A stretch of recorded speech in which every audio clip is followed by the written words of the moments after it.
बिजनारी बिजनारी बिजनारी बिजनारी बिजनारी बिजनारी बिजनारी बिजनारी तू आर्या है जारिया है सड़कों को जारिया है मन में जो बातें अंदर ही चबा रिया है मुझको ना बता रिया है मुझको बता दे वो ना खुट्टी पे टांग दूंगा। एक मंडे में गया था ओला चावल ना मिले मैं लड़ गया झकल गया मैं वहीं पे ये कर गया कुछ भी करो मुझे चाहिए ओला चावल। लोग घूरने लगे और बोलने लगे अरे कौन है भाई ये कहाँ से आया है मैंने भी बोल दिया जोर से बिजनारी बिजनारी हमें दुनिया का है बिजनारी बिजनारी बिजनारी बिजनारी बिजनारी बिजनारी हमें दुनिया का है बिजनारी बिजनारी बिजनारी बिजनारी ये नाम नहीं कोई एक दिल की आवाज है जिसमें छुपी हुई एक मीठी सी बात है बिजनारी बिजनारी बिजनारी बिजनारी बिजनारी बिजनारी बिजनारी बिजनारी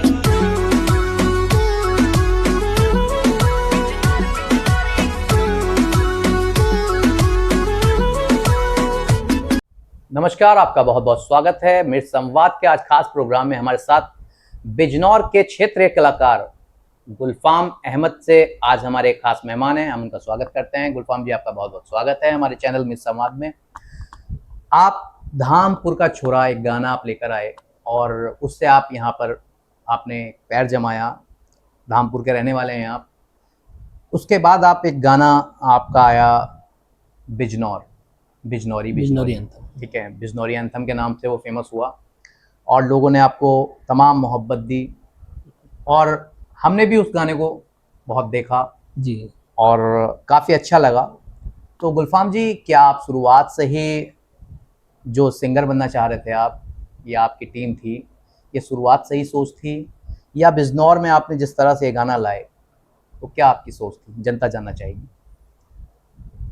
असल में सर ऐसा सोचा तो नहीं था कि हाँ सिंगर बनेंगे। स्टार्टिंग में तो पढ़ाई किसी और चीज़ की थी। तो मैं इससे पहले वैसे मैं रिलेटेबल जो मेरी पढ़ाई हुई है वो अकाउंट से रिलेटेबल है जी। तो शुरू से ही ये था कि अकाउंट वाली लाइन में, कंप्यूटर लाइन में जाना है। इतना तब पता नहीं था कि अकाउंट वगैरह ये होता है। 11th क्लास से ही मतलब कंप्यूटर में बहुत अच्छा हाथ था मेरा जी। तब आसपास के पड़ोस में कोई जानता भी नहीं था, तब मैं सिस्टम खोल दिया करता था और बांध दिया करता था। पूरा सॉफ्टवेयर नॉलेज बहुत अच्छी थी मेरी जी। तो सोचा कि एक कंप्यूटर लाइन में जाया जाए, लेकिन लाइन पता नहीं थी कौन सी है। अब धीरे धीरे आगे बढ़े, 12th किया तो अकाउंट से किया मैंने, तो वो अकाउंटिंग लाइन मेरी सिस्टम से रिलेटेड में आगे बढ़ता चला गया जी। फिर मैंने दिल्ली इंटरव्यू दिया अपनी ग्रेजुएशन पास आउट करने के बाद जी। तो वहाँ पे मैंने एक MNC में काम किया, बहुत अच्छी नामी कंपनी है जी। उसमें जॉब की, लगभग 2.5 साल जॉब की मैंने एज ए अकाउंटेंट। तो वहाँ पर सब लोग पूछ रहे थे, ट्रेनिंग के दौरान सब लोग पूछते थे कि आपकी क्या हॉबी है सब। तो कभी कोई पूछ रहा है मैं फूडी हूँ, कोई कुछ बता रहा है, कोई कुछ। मुझे उस वक्त सिंगिंग का शौक हाँ थोड़ा बहुत था, मतलब ऐसा नहीं कि वो सिर पे हाँ चढ़ा हुआ था। फिलहाल अपनी जॉब पे एकदम कंसर्न थे, बढ़िया। तो सर वहाँ से मैंने सिंगिंग कहा कि मुझे सिंगिंग पसंद है। अब मैं शुरू से इतना शाई रहा हूँ बहुत ज़्यादा, मैं अभी भी ऐसा हो जाता हूँ, मतलब पानी पानी हो जाता हूँ, मैं बंदों को ज़्यादा फेस नहीं कर पाता क्योंकि शुरू से वो माहौल नहीं मिला। तो उन्होंने कहा कि सबके सामने आकर के और गाना सुनाइए। अब हाथ पे फूल गए कि यार गाना सुना कि हाँ, उस वक्त तो हम नॉर्मली वैसे ही गाते थे। तो उन्होंने मुझसे गाना सुना, उनको अच्छा लगा। कौन सा गाना गाया आपने? गाना उस वक्त सर गाया था मैंने, बहुत पुराना है, आशिकी का गाना है, आशिकी फिल्म का। हाँ, आशिकी फिल्म का गाना था, वो मैंने गाया था, लोगों को बहुत पसंद आया। तो फिर हर फ्राइडे फन फ्राइडे होता था वहाँ पर, तो फन फ्राइडे के नाम पर सिंगिंग में 350-400 लोगों में एक मैं ही बंदा था जो गाता था, आपको चुना जाता था। हाँ, तो वो जैसे फ्राइडे आता था तो लोग बोलते थे कि उस बंदे को पकड़ के लाओ जी। तो मैं सबके सामने ऐसे ही गाता था वो, तो मैं हर फ्राइडे एक गाना रेडी करके लेके जाता था कि मुझे गाना है, शायद अगर किसी ने बोल दिया तो मुझे प्रिपेयर रहना जरूरी है। बिल्कुल। वहाँ से फिर धीरे धीरे ऐसे करके वो स्टार्ट हुआ और जॉब चल रही थी। फिर सडनली ऐसा लगा कि शायद मैं आई थिंक इस चीज़ के लिए नहीं बनाऊँ, मतलब सीरियसनेस के लिए नहीं बनाऊँ। ये बहुत ज़्यादा जॉब जो है बहुत मतलब सीरियस और ये सब चीज़ें चल रही हैं, मतलब लाइफ ऐसी हो रही थी कि सुबह उठो, ऑफिस की कैब आ जाएगी, बैठो जाओ काम करो, काम किया ख़त्म, बैठो जाओ सो जाओ उठो, मतलब ऐसी लाइफ होती, मतलब एक रूटीन सा ऐसा चल रहा था कि ऐसा लग रहा था बस ये लाइफ है। गुलफाम को ऐसा लग रहा था कि हाँ मैं बहुत कुछ खो रहा हूँ, कुछ खो रहा हूँ बहुत अंदर से सर, ऐसा हो रहा था कि मैं बता भी नहीं सकता उसको। जी तो फिर मैंने डिसीजन, मतलब ये 1 साल में मुझे ऐसा लगने लगा था, रियलाइज होने लगा कि रियलाइज मैं होने कुछ खो लगा रहा हूँ। मैं शायद आई थिंक कुछ गड़बड़ हो रहा है। तो 1.5 साल मुझे ये डिसीजन लेने में लगा सर कि मैं अब मैं ये इस लाइन लाइन में, छोड़ूंगा, हाँ मैं शायद इस लाइन के लिए नहीं नहीं बना बना हुआ हूँ। और मैं शायद इसमें ज़्यादा कुछ कर भी नहीं पाऊंगा, क्योंकि वो जो मेरे अंदर एबिलिटी है उससे मतलब वो मेरे अंदर यहाँ पे फिट नहीं हो पा रही है। एक्चुअल में मैं जॉब के लिए फिट नहीं हो पा फिट रहा हूँ। नहीं हो पा रहा हूँ। तो फिर क्या था, रिज़ाइन डाला। रिज़ाइन डालने के बाद सर फिर रियलाइज़ हुआ कि यार बहुत बड़ी गलती कर रहा है, लोग इस जॉब के लिए तरसते हैं और और नौकरी मैंने छोड़ बहुत कम उम्र में मतलब बहुत सही टाइम पे जॉब पा ली है और घर वाले बहुत खुश हैं। मैंने फिर रिज़ाइन सर वापस लिया। अब दोबारा। बहुत, हाँ वापस ले लिया मैंने। उससे थोड़ा इमेज अलग बनी मेरी कि यार ये बंदा ना मतलब शायद हमें डरा रहा है, हाँ। लेकिन मसला कुछ और ही था। जी। अब मैं वो चीज़ शायद किसी से उस वक्त शेयर भी करता था, वो अटपटी लगती शायद, मतलब ये पागल है क्या या क्या है, फैमिली वालों दबाव में। तो किसी भी से मैं डिस्कस नहीं कर पा रहा था, यार दोस्त मेरे सबसे मैं किसी से डिस्कस नहीं कर पा रहा था, क्योंकि चीज़ बहुत छोटी सी थी, लेकिन वो अंदर इतना था सर, बहुत ज़्यादा बढ़ा बढ़ता हुआ। जा रहा था। हाँ वो बहुत ज़्यादा बढ़ता जा रहा था। फिर एक दिन मैंने रात में डिसीजन लिया, रात में 2 बजे उठ के 1.5 साल बाद, कि मुझे ये जॉब नहीं करनी है। 1.5 साल तक आपने 1.5 साल रिजाइन तक देने सर, के बाद 1.5 साल नौकरी करी।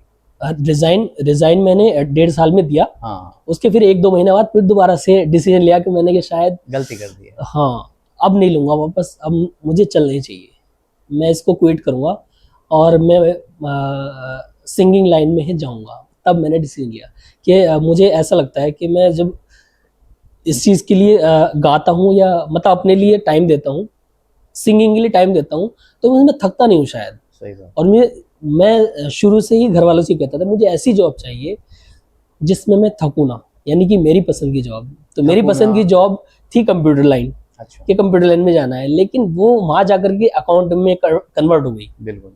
तो अब यहाँ पे जाकर के कंफ्यूजन, क्योंकि उस वक्त ऐसा दौर आता है कि अपनी कला का हम सही पता नहीं लगा पाते, ऐसी एज होती है सर। तो उसमें हम शायद गड़बड़ भी हो जाते हैं और सही भी हो सकते हैं। फिर वहाँ से डिसीजन लिया कि शायद मैं अब ये क्विट कर रहा हूँ और मैं अब वापस इस जॉब में नहीं जाऊँगा। मैंने रिजाइन डाला, 2 महीने का नोटिस पीरियड था। HR ने पूरा तसल्ली से मुझे कि आप लास्ट टाइम पे भी अगर हाँ बोलते हैं तो हम आपको रख लेंगे और आप जाना क्यों चाह रहे हैं, आप मुझे रीज़न बताइए। तो मैंने उनसे सर यही रीज़न बताया कि मुझे सिंगिंग लाइन में जाना है। तो वो मेरे ऊपर बहुत हंसी। अच्छा, उनको लगा कि गुलफाम कुछ कर नहीं पाए, क्या पागलपंती है, ये पागलपंती है ना, तुम इतनी अच्छी लग्जरी जॉब छोड़ के जा रहे हो, आपकी फैमिली बैकग्राउंड से म्यूजिक में कोई है? लेकिन नहीं, ये तो आप पागल, हाँ बेवकूफ़ी कर रहे हैं। अब उस वक्त इतना मेंटल प्रेशर 1.5 साल का वो लेकर के मैं चल रहा हूँ और ऊपर से घर वाले उस वक्त ये सोच रहे थे कि इसकी अब शादी कर देते हैं। तब मेरी एज भी नहीं थी इतनी। अच्छा। तो घर वाले, अब मैं तो सोच रहा हूँ ये, अब घर वालों ने दिमाग लगा दिया कि जिम्मेदारी बढ़ जाएगी। हाँ जिम्मेदारी डाल देते हैं इस पे, और मैं अभी अपनी जॉब को लेकर के थोड़ा सिचुएशन में हूँ या कंफ्यूजन में हूँ कि इसको करूँ कि नहीं करूँ जी। फिर ये वाला डिसीजन मैंने लेके इसको डाल ही देते हैं और क्विट कर देते हैं, शादी भी कैंसिल हो जाएगी और अपना जॉब भी एक हो जाएगा। ठीक है, वहाँ से सर मैंने जॉब क्विट करने से पहले ये सोच लिया कि मुझे म्यूजिक लाइन में जाना है और मैंने सर्च आउट किया धामपुर में कोई ऐसा है क्या जो मुझे सिखाए और मैं आगे बढ़ सकूं। मैंने सर्च किया, मुझे वहाँ पे एक संस्था मिली धामपुर में। हाँ, 2 महीने का नोटिस पीरियड करके मैं अपना सामान उठा करके धामपुर आ गया और मैं धामपुर आ गया। घर वालों का रिएक्शन ये था कि सही किया, क्योंकि हमारे अपने बिजनेस हैं। अच्छा। तो पिताजी ये चाहते थे कि अपना ही बिजनेस करे, क्यों किसी की नौकरी करे। सही बात है। तो वो खुश थे कि अब सही ट्रैक पे मेरा लड़का आ गया है, अब बिजनेस करेगा। लेकिन बिजनेस तो करना ही नहीं था सर, वो तो मतलब फिर तो वही बात हो जाती, फिर वो भी बन जाते, फिर ये रेगुलेशन चलता। गुलफाम का जो एम था वो सारा पूरा नहीं हो पाता सर। फिर मैंने अपने भाई के साथ बिजनेस इन्वॉल्व में हुआ उनके साथ, क्योंकि एकदम सडन से छोड़ दिया। अब सारे खर्चे पानी कब तक करूँगा, जितनी भी सेविंग थी मेरी, मैंने उनके साथ वो किया। अब मैं वहाँ जाता था ट्यूशन लेने, धामपुर में जो एकेडमी थी जी। वहाँ पे मैंने गिटार वगैरह सीखना शुरू किया। वहाँ पे गुरुजी हैं एक मेरे, उनका नाम पुष्पेंद्र चौहान है जी।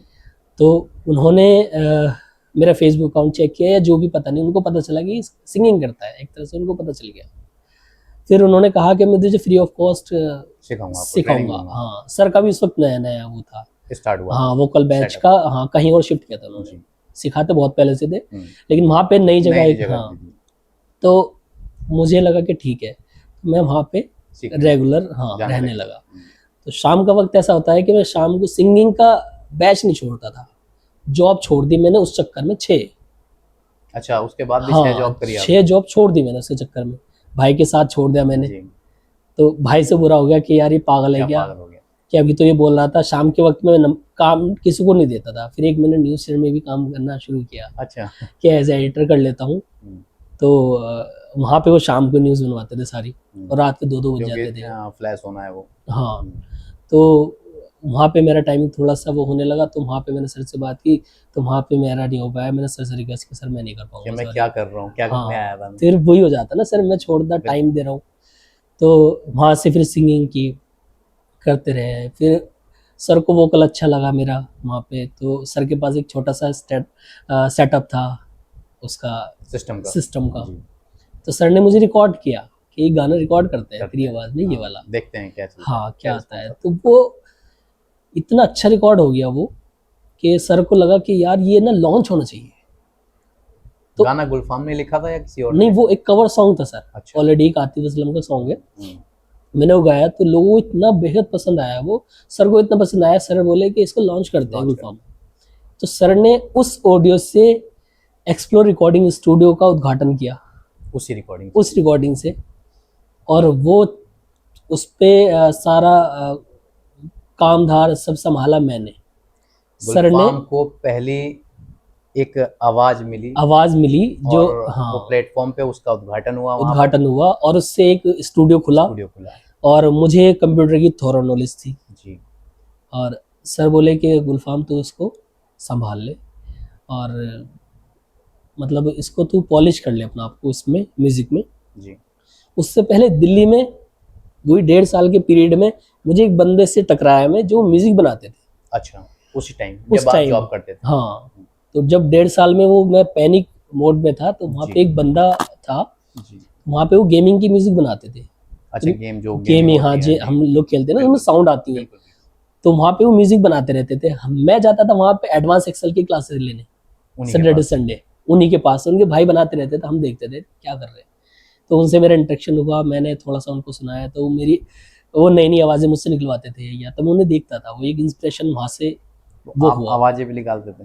हाँ, वो बोलते थे कि इसको ऐसे करो, कि जैसे हम लोग वो फ्री फायर खेलते हैं जी, उसमें बंदा जब एक दूसरे को मारता है तो आवाज़ आती है ना, ये तो थोड़ा थोड़ा साउंड हम वो जनरेट करते थे।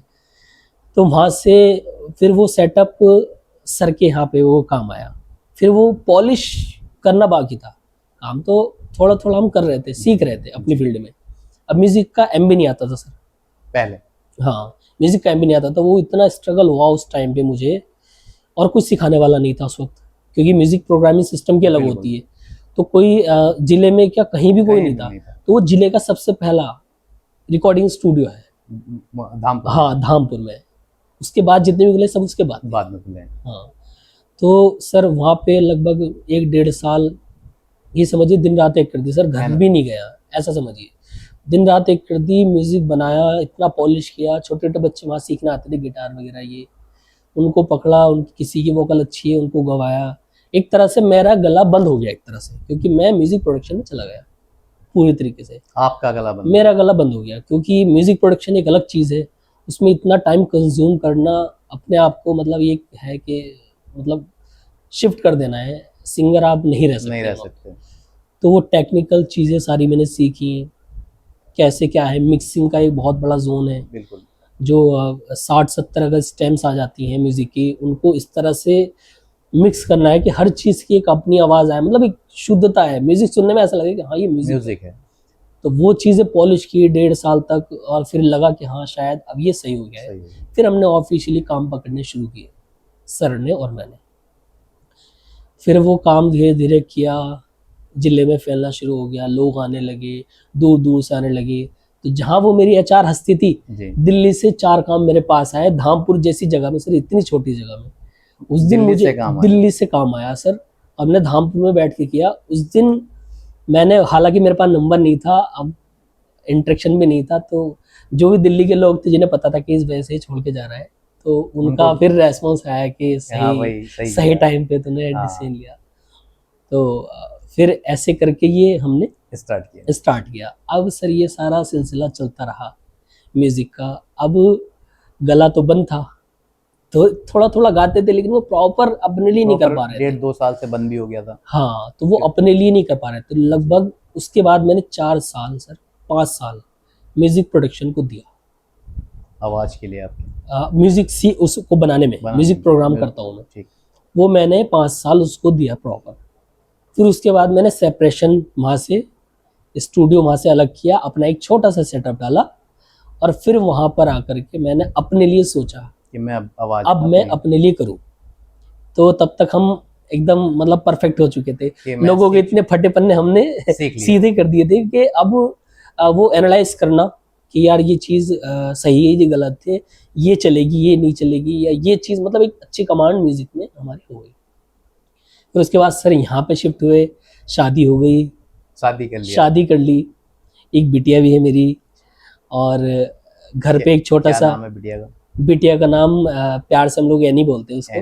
हाँ, तो फिर ऊपर वाले ने, वो जब आई तो लक्ष्मी आ गई घर में। बिल्कुल। तो सर बस ये सब उसके आने के बाद हुआ सर, ये सब जितना भी। हाँ। आपको जब गुलफाम स्टार्ट किए, नौकरी छोड़कर आ गए, हाँ। घर वालों, पिताजी के तो आप खुश हुए कि मेरा बिजनेस संभालेगा, हाँ। पर आपके जो दोस्त यार थे, जब आपने उन्हें ये बताया कि यार मैं सिंगर बनना चाहता हूँ या मैं गाना चाहता हूँ, कैसा रिस्पॉन्स मिला था उन लोगों? सिंगर वाकई में, सॉरी, मेरे फ्रेंड वाकई में बहुत ज़्यादा सपोर्टिव है।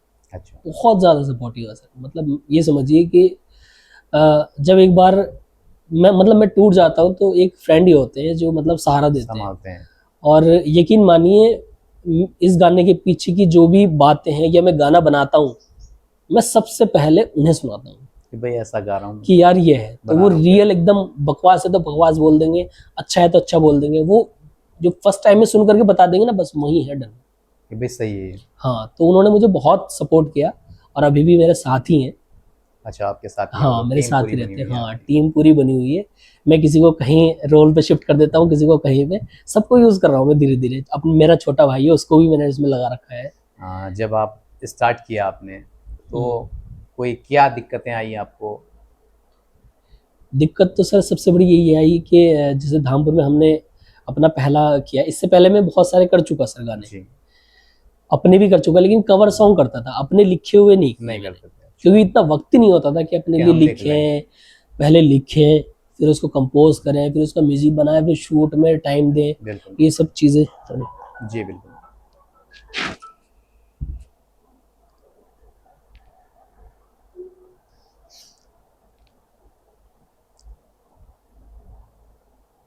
बिल्कुल। तो इतना टाइम ही नहीं होता था कि हम लिखें, फिर कंपोज करें, या उसका म्यूजिक बनाएं। तो फिर एक वक्त आया, अपने लिए टाइम निकाला, और जैसे ही मैंने धामपुर का छोरा रेडी किया, तो लोग शूट के लिए थोड़ा सा बसते हैं कि यार हम नहीं करवा रहे, हम सामने नहीं आएंगे, या फिर लोकेशन की परमिशन नहीं मिलती है कि आप मत कीजिए, हम नहीं कराएंगे। तो वो मैंने बिना परमिशन की सड़कों पे ऐसे किया, जहाँ जहाँ पे रूरल चीज़ें दिखाई, रियलिटी दिखाई। एक्चुअल में उस गाने में पूरी रियलिटी है, एक भी झूठ नहीं है उस गाने में। अच्छा, जैसे आप धामपुर का छोरा जब आप गाना लेकर आए, लोगों ने पसंद भी किया, और देखिए सीधी सी बात है, बिजनौर उत्तर प्रदेश में एक नगीना का नाम अब हुआ, जब चंद्रशेखर जी या हैंडीक्राफ्ट से नाम होता है कि हैंडीक्राफ्ट का यहाँ बहुत अच्छा काम है।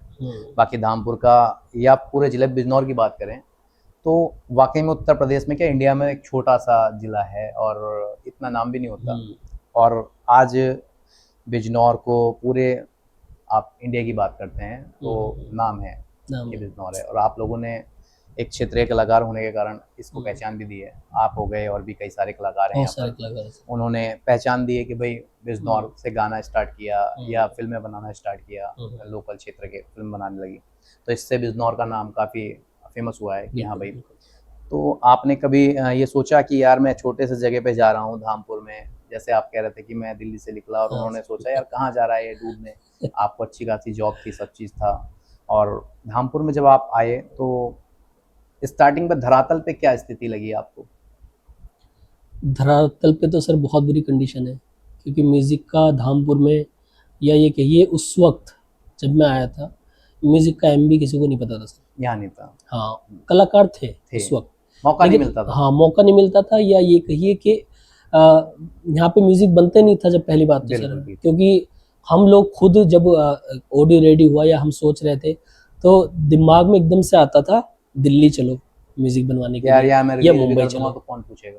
कौन पूछेगा। अब इतनी सी जगह में यहाँ पे लोग सपोर्ट भी नहीं कर पाते, हम्म, क्योंकि वो चीज़ें यहाँ पे इतनी कल्चरल है नहीं, पॉपुलर भी नहीं है। हाँ पॉपुलर भी नहीं है। तो यहाँ पे एक तरह से ये समझिए सामने वाला बेवकूफ़ समझता है कि यार ये पागल है, शायद ये क्या कर रहा है, क्या मिलता है एक म्यूजिक एल्बम सड़क से। पे घूम रहा है। हाँ, सड़क पे घूम रहा है, सड़क पे गा रहे हो, क्या मिला, कुछ कमाया तुमने इससे? हम्म, लेकिन उन्हें ये नहीं पता कि आर्टिस्ट कमाने के लिए नहीं, नाम के ये लिए। कमाने के लिए करता है काम। बिल्कुल, बिल्कुल। तो बहुत ज़्यादा दिक्कतें आई, हालांकि उस वक्त घर वालों का रिएक्शन भी बहुत ज़्यादा चेंज हो गया, क्योंकि 1.5 साल तक बिना कुछ काम किए सरवाइव कर रहा हूँ मैं। कहने लगते हैं कि क्या कर हाँ, रहे हो तो आप? वो एक वक्त पे वो कहने भी लगे थे, और हकीकत है ये बात, घर वाले बुरे किसी के नहीं होते। बस वो वही एक चाहते हैं जाकिर कि खान का एक डायलॉग है ना सर, कि क्या नाम, वो माँ बाप आपके आपके पैशन के खिलाफ नहीं होते, बस वो आपको गरीब नहीं देखना चाहते। तो वो शायद वो मुझे गरीब नहीं देखना चाह रहे थे, तो उनका रिएक्शन भी चेंज हो गया उस वक्त। तो मतलब उस वक्त ये समझिए सर, बिल्कुल इतना 1.5 साल जो मैंने म्यूजिक प्रोडक्शन में, मतलब 3-4 साल ये ऐसे रहे मेरे, ऐसे स्ट्रगल के रहे कि मैंने सिर्फ म्यूज़िक बनाया है, उससे पैसा भी नहीं कमाया, और बस फ्री ऑफ कॉस्ट कर रहे हैं, पॉलिश कर रहे हैं। मतलब 1-1.5 साल का जोन था ये सब। और उस बीच में मैंने काफ़ी जॉब भी की, मैंने आपको बताया 5-6 महीने जॉब की, धामपुर में धामपुर में की, कहीं शेरकोट में यार की, कहीं से सरवाइव हो हाँ, जाए। ऐसे एज ए अकाउंटेंट भी की किसी स्कूल में। उन्होंने टाइमिंग चेंज कर दी, मैंने छोड़ दिया। न्यूज़ में की, वहाँ से फिर एक स्कूल में एक लगा में, न्यूज में किया तो मजा आया? न्यूज़ में सर किया था, कैसा लेकिन लगा आपको? बस ठीक था, क्योंकि अभी मेरे पैशन के खिलाफ ही था वो, तो अभी फिलहाल हम एज जबरदस्ती ही कर रहे थे, जबरदस्ती कर रहे थे कायदे में, तो वो क्योंकि घर सर्वाइव वालों करने का के लिए। थोड़ा सा प्रेशर था हाँ कि भाई बच्चा कुछ ना कुछ तो करे, आप ये भी करिए और कुछ तो जॉब कर लीजिए, ये कहते होंगे घर वाले। हाँ, अब मैं अगर अपनी चीज़ बताता था उनको कि अब क्या कर रहा है तू प्रेजेंट में, तो मैं उनको बताता कि मिक्सिंग एक चीज़ होती है ये, तो उनकी समझ में ही नहीं आता कि था। क्या कर रहा है, हाँ, तो वो टेंशन में रहते हैं घर वाले कि ये मतलब शायद ये हमारा लड़का हाथों से निकल गया, अच्छी भविष्य खासी खराब जो कर रहा है। भविष्य खराब कर लिया। मतलब इतना उस वक्त जॉब छोड़ने, मतलब ऐसा वक्त आया सर, आप यकीन नहीं मानेंगे कि मैं रो दिया कि मैं शायद यार मैं गलत, बहुत बड़ा गलत कदम उठा लिया मैंने शायद, क्योंकि अच्छी खासी इसमें जॉब ये चीज़, अब बनने तो सिंगर आए थे, जब म्यूजिक प्रोडक्शन में आए तो 4-5 महीने बाद ही पता चल गया कि स्कोप बहुत ज़्यादा बड़ा है, आप कदम नहीं रख पाएंगे, और यहाँ पॉपुलर नहीं है। और यहाँ पॉपुलर नहीं है। तो म्यूजिक प्रोडक्शन पे ही फोकस किया, फिर अपने आप को, अपने सिंगर को मारना ही सही समझा कि इसको दम बंद घोट कर दो। दिया। हाँ, फिर म्यूजिक प्रोडक्शन ही करते हैं, कुछ पैसा आएगा उससे कमाएंगे, तो घर वालों को भी थोड़ा सा ये रहेगा कि कि भाई कुछ तो कर रहा है। हाँ एटलीस्ट कुछ तो कर रहा है।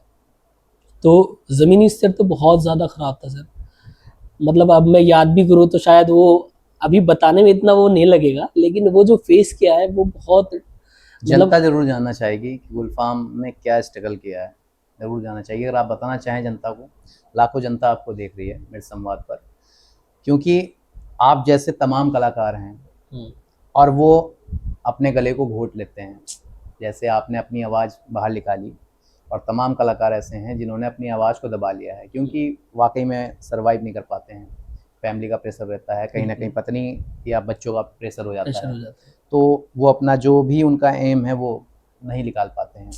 तो आपके साथ जो बीती है उसके बाद भी आप आज के टाइम पे आप खड़े हैं, आपने एक अपनी आवाज़ को बाहर निकाला, तो ऐसे हमारे तमाम कलाकार हैं जो आपसे प्रेरणा लेना चाहेंगे, तो आप अगर बताना चाहें तो आप ज़रूर बताएं।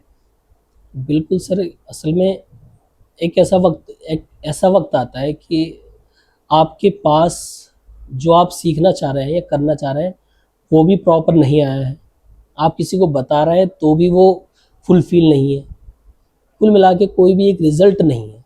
तो जब तक सामने वाले को रिजल्ट नहीं दिखता ना, तो आपकी मजाक ही बनती है, आपकी पैर ही खिंचते हैं।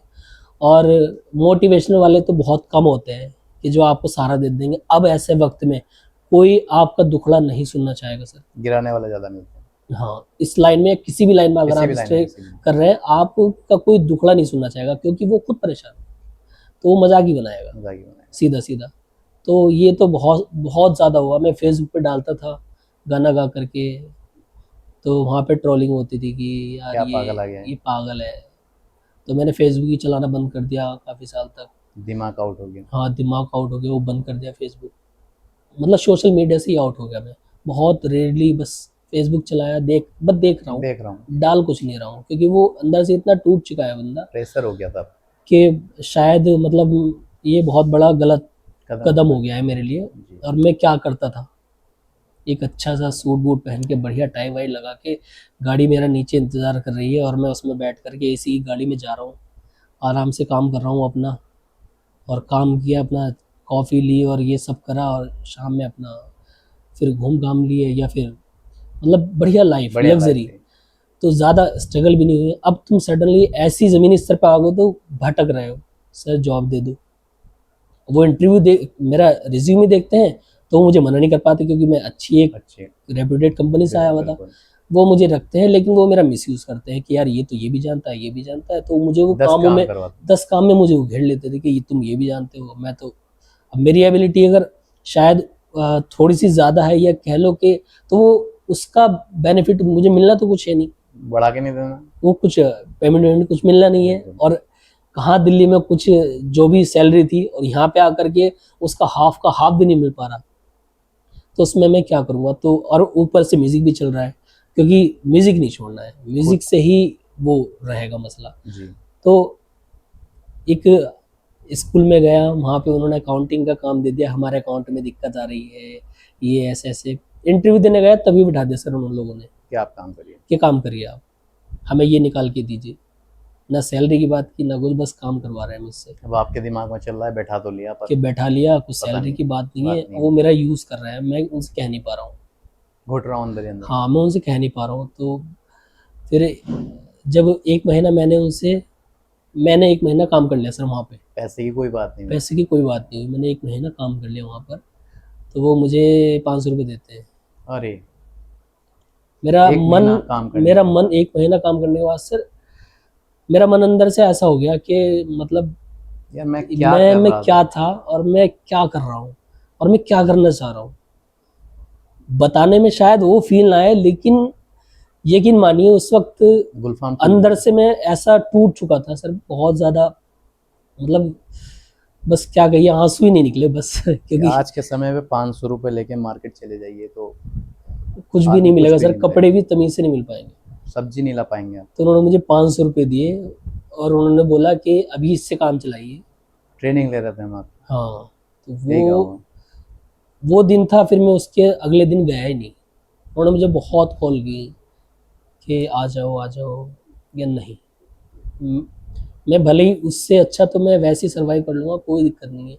ऑडिशन हुए धामपुर में, एक सिंगिंग शो आया, मुझे लगा शायद थोड़ा सा मोटिवेशन मुझे मिले, भले मैंने जीतूँ ना जीतूँ वो मैटर नहीं करता, बस मुझे एक्सपीरियंस हो जाएगा स्टेज पे चढ़ने का। मैं वहाँ जाता हूँ, वहाँ जाने के लिए पैसे नहीं है, मैंने अपनी बहन से मांगे पैसे। बहन ने मदद की 300 साढ़े 300 रुपये का रजिस्ट्रेशन हुआ था, मेरी बहन ने मदद की कि मुझसे लेके जा दो। हाँ, मैंने घर वालों से नहीं बताया था वो बात, उन्होंने 350 रुपये मुझे दिए, मैंने वहाँ पे वो रजिस्ट्रेशन कराया।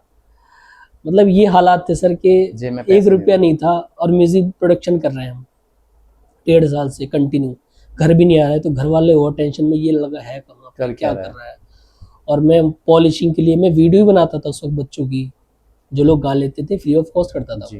और वो बच्चों की पॉलिश कर रहे हैं वीडियो, मतलब अपना आप को ट्रेंड कर रहे हैं।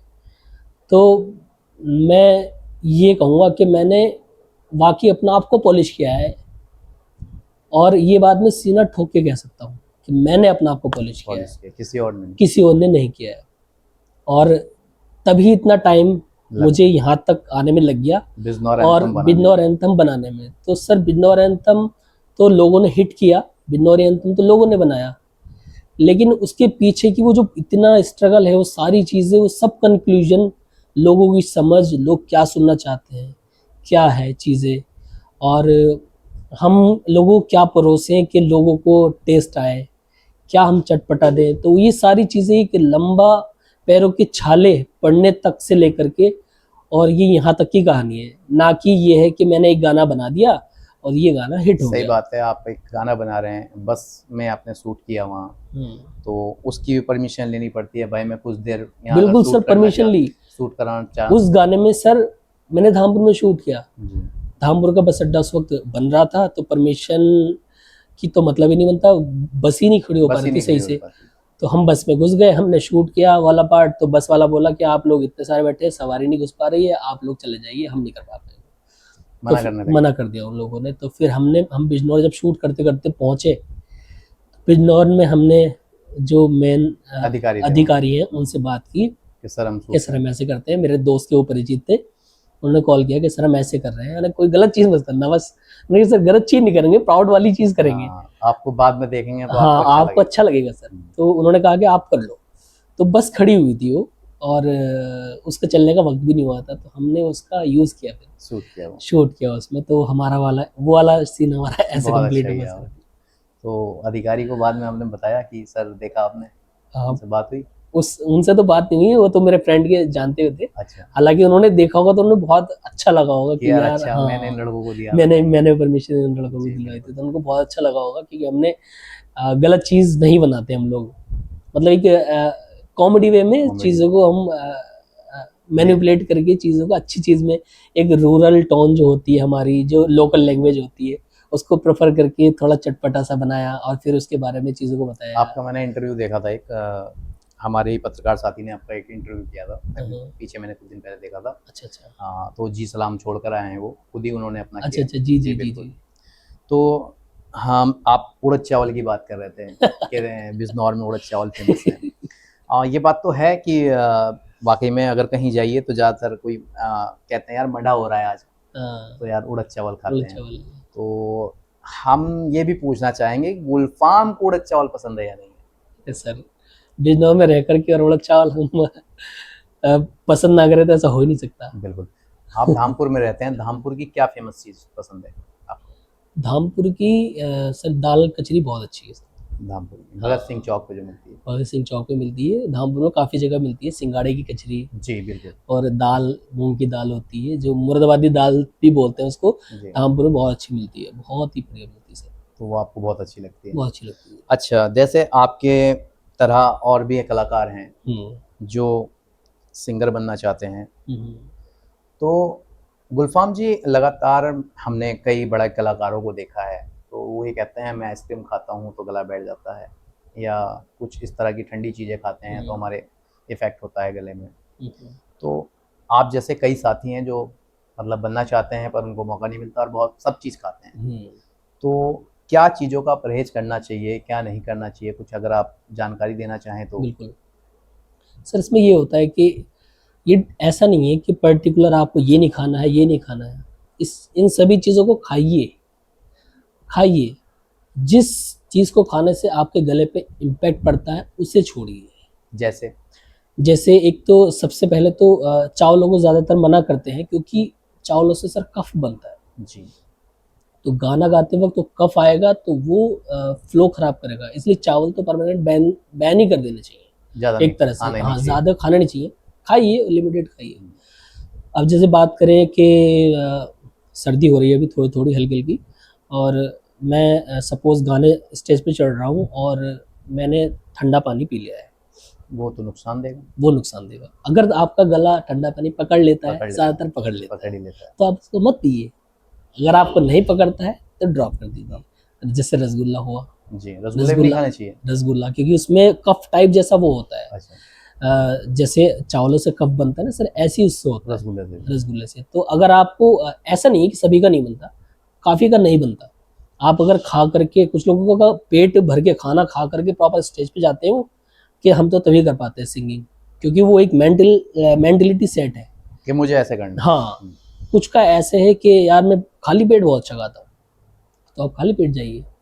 तो सबका एक अलग अलग जोन है। वो एक जब आप प्रैक्टिस इतना स्ट्रगल करके आप स्टेज पे जाते हैं तो वो सारी चीज़ें आप आपके साथ हो चुकी होती है। आइसक्रीम खाना चाहिए या नहीं? आइसक्रीम भी नुकसान, ठंडी है ना, तो वो ब्लॉक कर देती है गला। और जिसका खाने का मन कर रहा हो, जिसका खाने का मन कर रहा हो और गला अगर दिक्कत करता है तो ना खाएं। ना खाएं। अगर कोई इम्पैक्ट ही नहीं होता है खूब खाइए, अगर आप कोई दिक्कत सिंगर नहीं बनना है। चाहते हैं तो। हाँ, अगर गले पे कोई इम्पैक्ट कोई चीज़ कर रही है तो उसको मत खाइए, जो कर रही है उसको मत खाइए, जो नहीं कर रही है उसको खाइए। गुलफाम जी, बिजनौर में आपने आकर बिजनौर एंथम जी लोगों ने नाम दे दिया और हम्म। बिजनौर का आपने वो गाना बनाया। अभी आपने कहा रसगुल्ला नहीं खाना चाहिए, हाँ। आपने तभी उस गाने में अपने साथी को रसगुल्ला खिलाया है, आप नहीं खाते हुए दिखे उसमें। हाँ, तो इसलिए तो बताया सर, मैं नहीं खा सकता ना। हाँ, आपने नहीं खाया है वहाँ पे, और आपके साथी जो थे वो खा रहे थे, और बाद में वो बिजनौरी भाषा सीख भी जाते हैं। हाँ। और वाकई में ये बात तो सही है कि आप कहीं चले जाइए, मेरे साथ भी हुआ है, मैं मुंबई में गया था तो लोग मुझे मराठी सिखाते सिखाते बिजनौरी सीख गए थे, क्योंकि मैंने उन्हें जब वहाँ यहाँ की भाषा बात कर रहा था तो वो सीख गए, हम मराठी तो नहीं सीख पाए और समझ लेते थे। तो ये वाकई में बिजनौरी जो कहीं भी जाता है तो सीख ही लेता है। छाप छोड़ देते हैं सर। आप जब दिल्ली गए, आप जॉब कर रहे थे, उस टाइम आपने बताया कि मेरे अंदर मैं घुट रहा था, मैं नहीं सोच पा रहा था कि मुझे करना क्या है।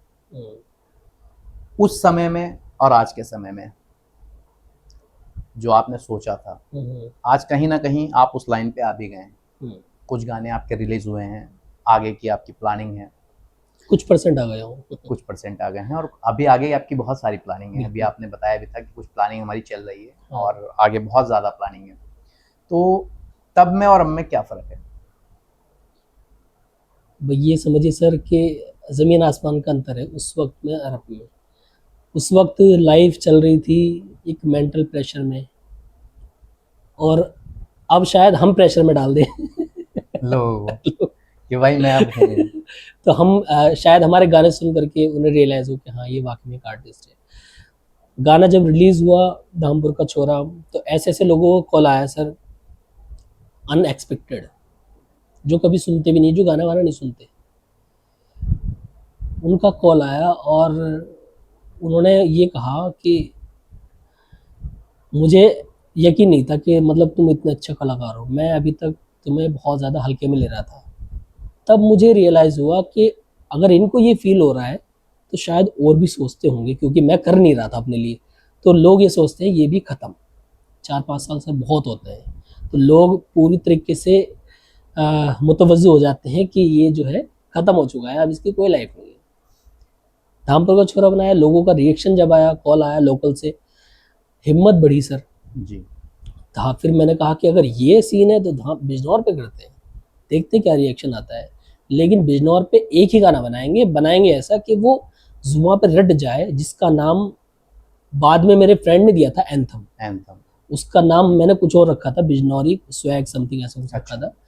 तो जब मैंने उनको सुनाया, मैंने उनको पूरा प्रॉपर वीडियो के साथ दिखाया कि वही है गाना, कि गाना देखो, और बस मैं उनके फेस को देख रहा हूँ, लैपटॉप उनकी तरफ को, मैं उनके फेस को देख रहा हूँ, सभी फ्रेंड देख रहे हैं, क्योंकि दिमाग में ये था कि पता नहीं यार वो ये कैसा लगेगा, ये सही है नहीं है, क्योंकि वो नया एक्सपेरिमेंट करना बड़ा टिपिकल है कि हाँ ये एक्सेप्ट करेंगे या ट्रोल हो जाएंगे या क्या कुछ भी हो सकता है।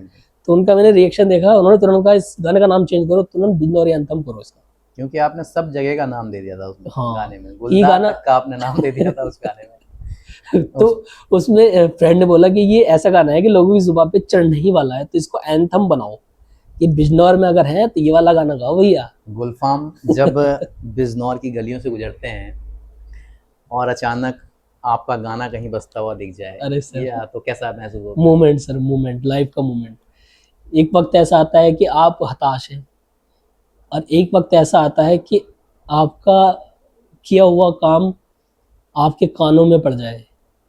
एक तमन्ना तो पूरी हुई जो आपने बताई, ये हो गया मेरा साथ ना, तो ये मेरी फुलफिल हुई। अभी दूसरा टारगेट ये है कि मैं कहीं दिल्ली हूँ या मुंबई हूँ, कहीं भी हूँ, मैं किसी गाड़ी में जा रहा हूँ या ऑटो में जा रहा हूँ, वहाँ सर मेरा एक बार गाना चलता हुआ मेरे कानों में पड़ जाए, तो मुझे लग जाए कि हाँ अब मैंने कुछ कर लिया है। वाकई में तो बिजनौर में आप कहीं भी निकलते होंगे, धामपुर में, नगीना में, कहीं भी आप जाते होंगे, तो खासकर ये गाना बजता हुआ सर। अभी सीजन आ रहा है शादी में, और जब बिजनौरी की एंट्री होगी ना शादी लेकर के, ये गाना सर बजेगा। तो ये एक ऐसा चीज लोगों ने बना दी है, मैंने नहीं बनाई, लोगों ने इस लेवल तक उसको उठा दिया है गाने को कि अब ऐसा लगता है कि शायद हमने इतना भारी गाना बनाया नहीं था जितना लोगों ने बना दिया भारी। गुलफाम इतना एक आम वजन। आम इंसान थे हाँ और आज एक खास इंसान है कि सही बात है। आप देखिए कहीं ना कहीं अगर आज आप हमारा, वैसे मैं आपको बता दूं, मेरे संवाद जो है हम आम इंसान को भी दिखाएंगे और खास इंसान को भी दिखाएंगे। मेरा मोटिव ये है कि हम वो बात सच्चाई लोगों के सामने लाएं जो कोई नहीं लाता है। तो हमारा यह उद्देश्य नहीं है कि हम खास को ही दिखाएंगे, पर मैं फिर भी कहता हूँ कि अगर गुलफाम शायद आज फेमस नहीं होते तो कई चैनल या कई लोग उनको इंटरव्यू के लिए नहीं बुलाते या फिर आप कहीं खो जाते, क्योंकि गुलफाम को कोई जानता नहीं। पर सही बात है, आज गुलफाम ने, अभी आपने बताया कि मेरा एक सपना, अच्छा लगा कि यार मैं कहीं गुजरता हूँ तो मेरा ही गाना बजता हुआ मिलता है। जब आप घर आए तो सबसे ज़्यादा सपोर्ट आपको फैमिली में किसने किया? जब मैं दिल्ली छोड़ करके आया तो यकीन मानना, सपोर्ट तो उस वक्त किसी का नहीं था। अच्छी खासी जॉब से छोड़ के आ रहा है और सुनने को मिलने लगा। सुनाया तो नहीं घर वालों ने, लेकिन वो रिएक्शन होता है, वो फीलिंग्स पता चल जाता है। तो घर वालों का रिएक्शन कुछ खास नहीं था कि ये तुमने जो है अच्छा नहीं किया। पिताजी खुश थे स्टार्टिंग में, क्योंकि उन्हें ये पता था कि अब ये बिजनेस ज्वाइन करेगा। लेकिन जब उनको पता चला कि मैं बिजनेस में इन्वॉल्व नहीं होऊंगा, मुझे म्यूजिक में जाना है, तो वो थोड़ा सा कि यार ये तो गलत है, इसमें कुछ रखा नहीं है।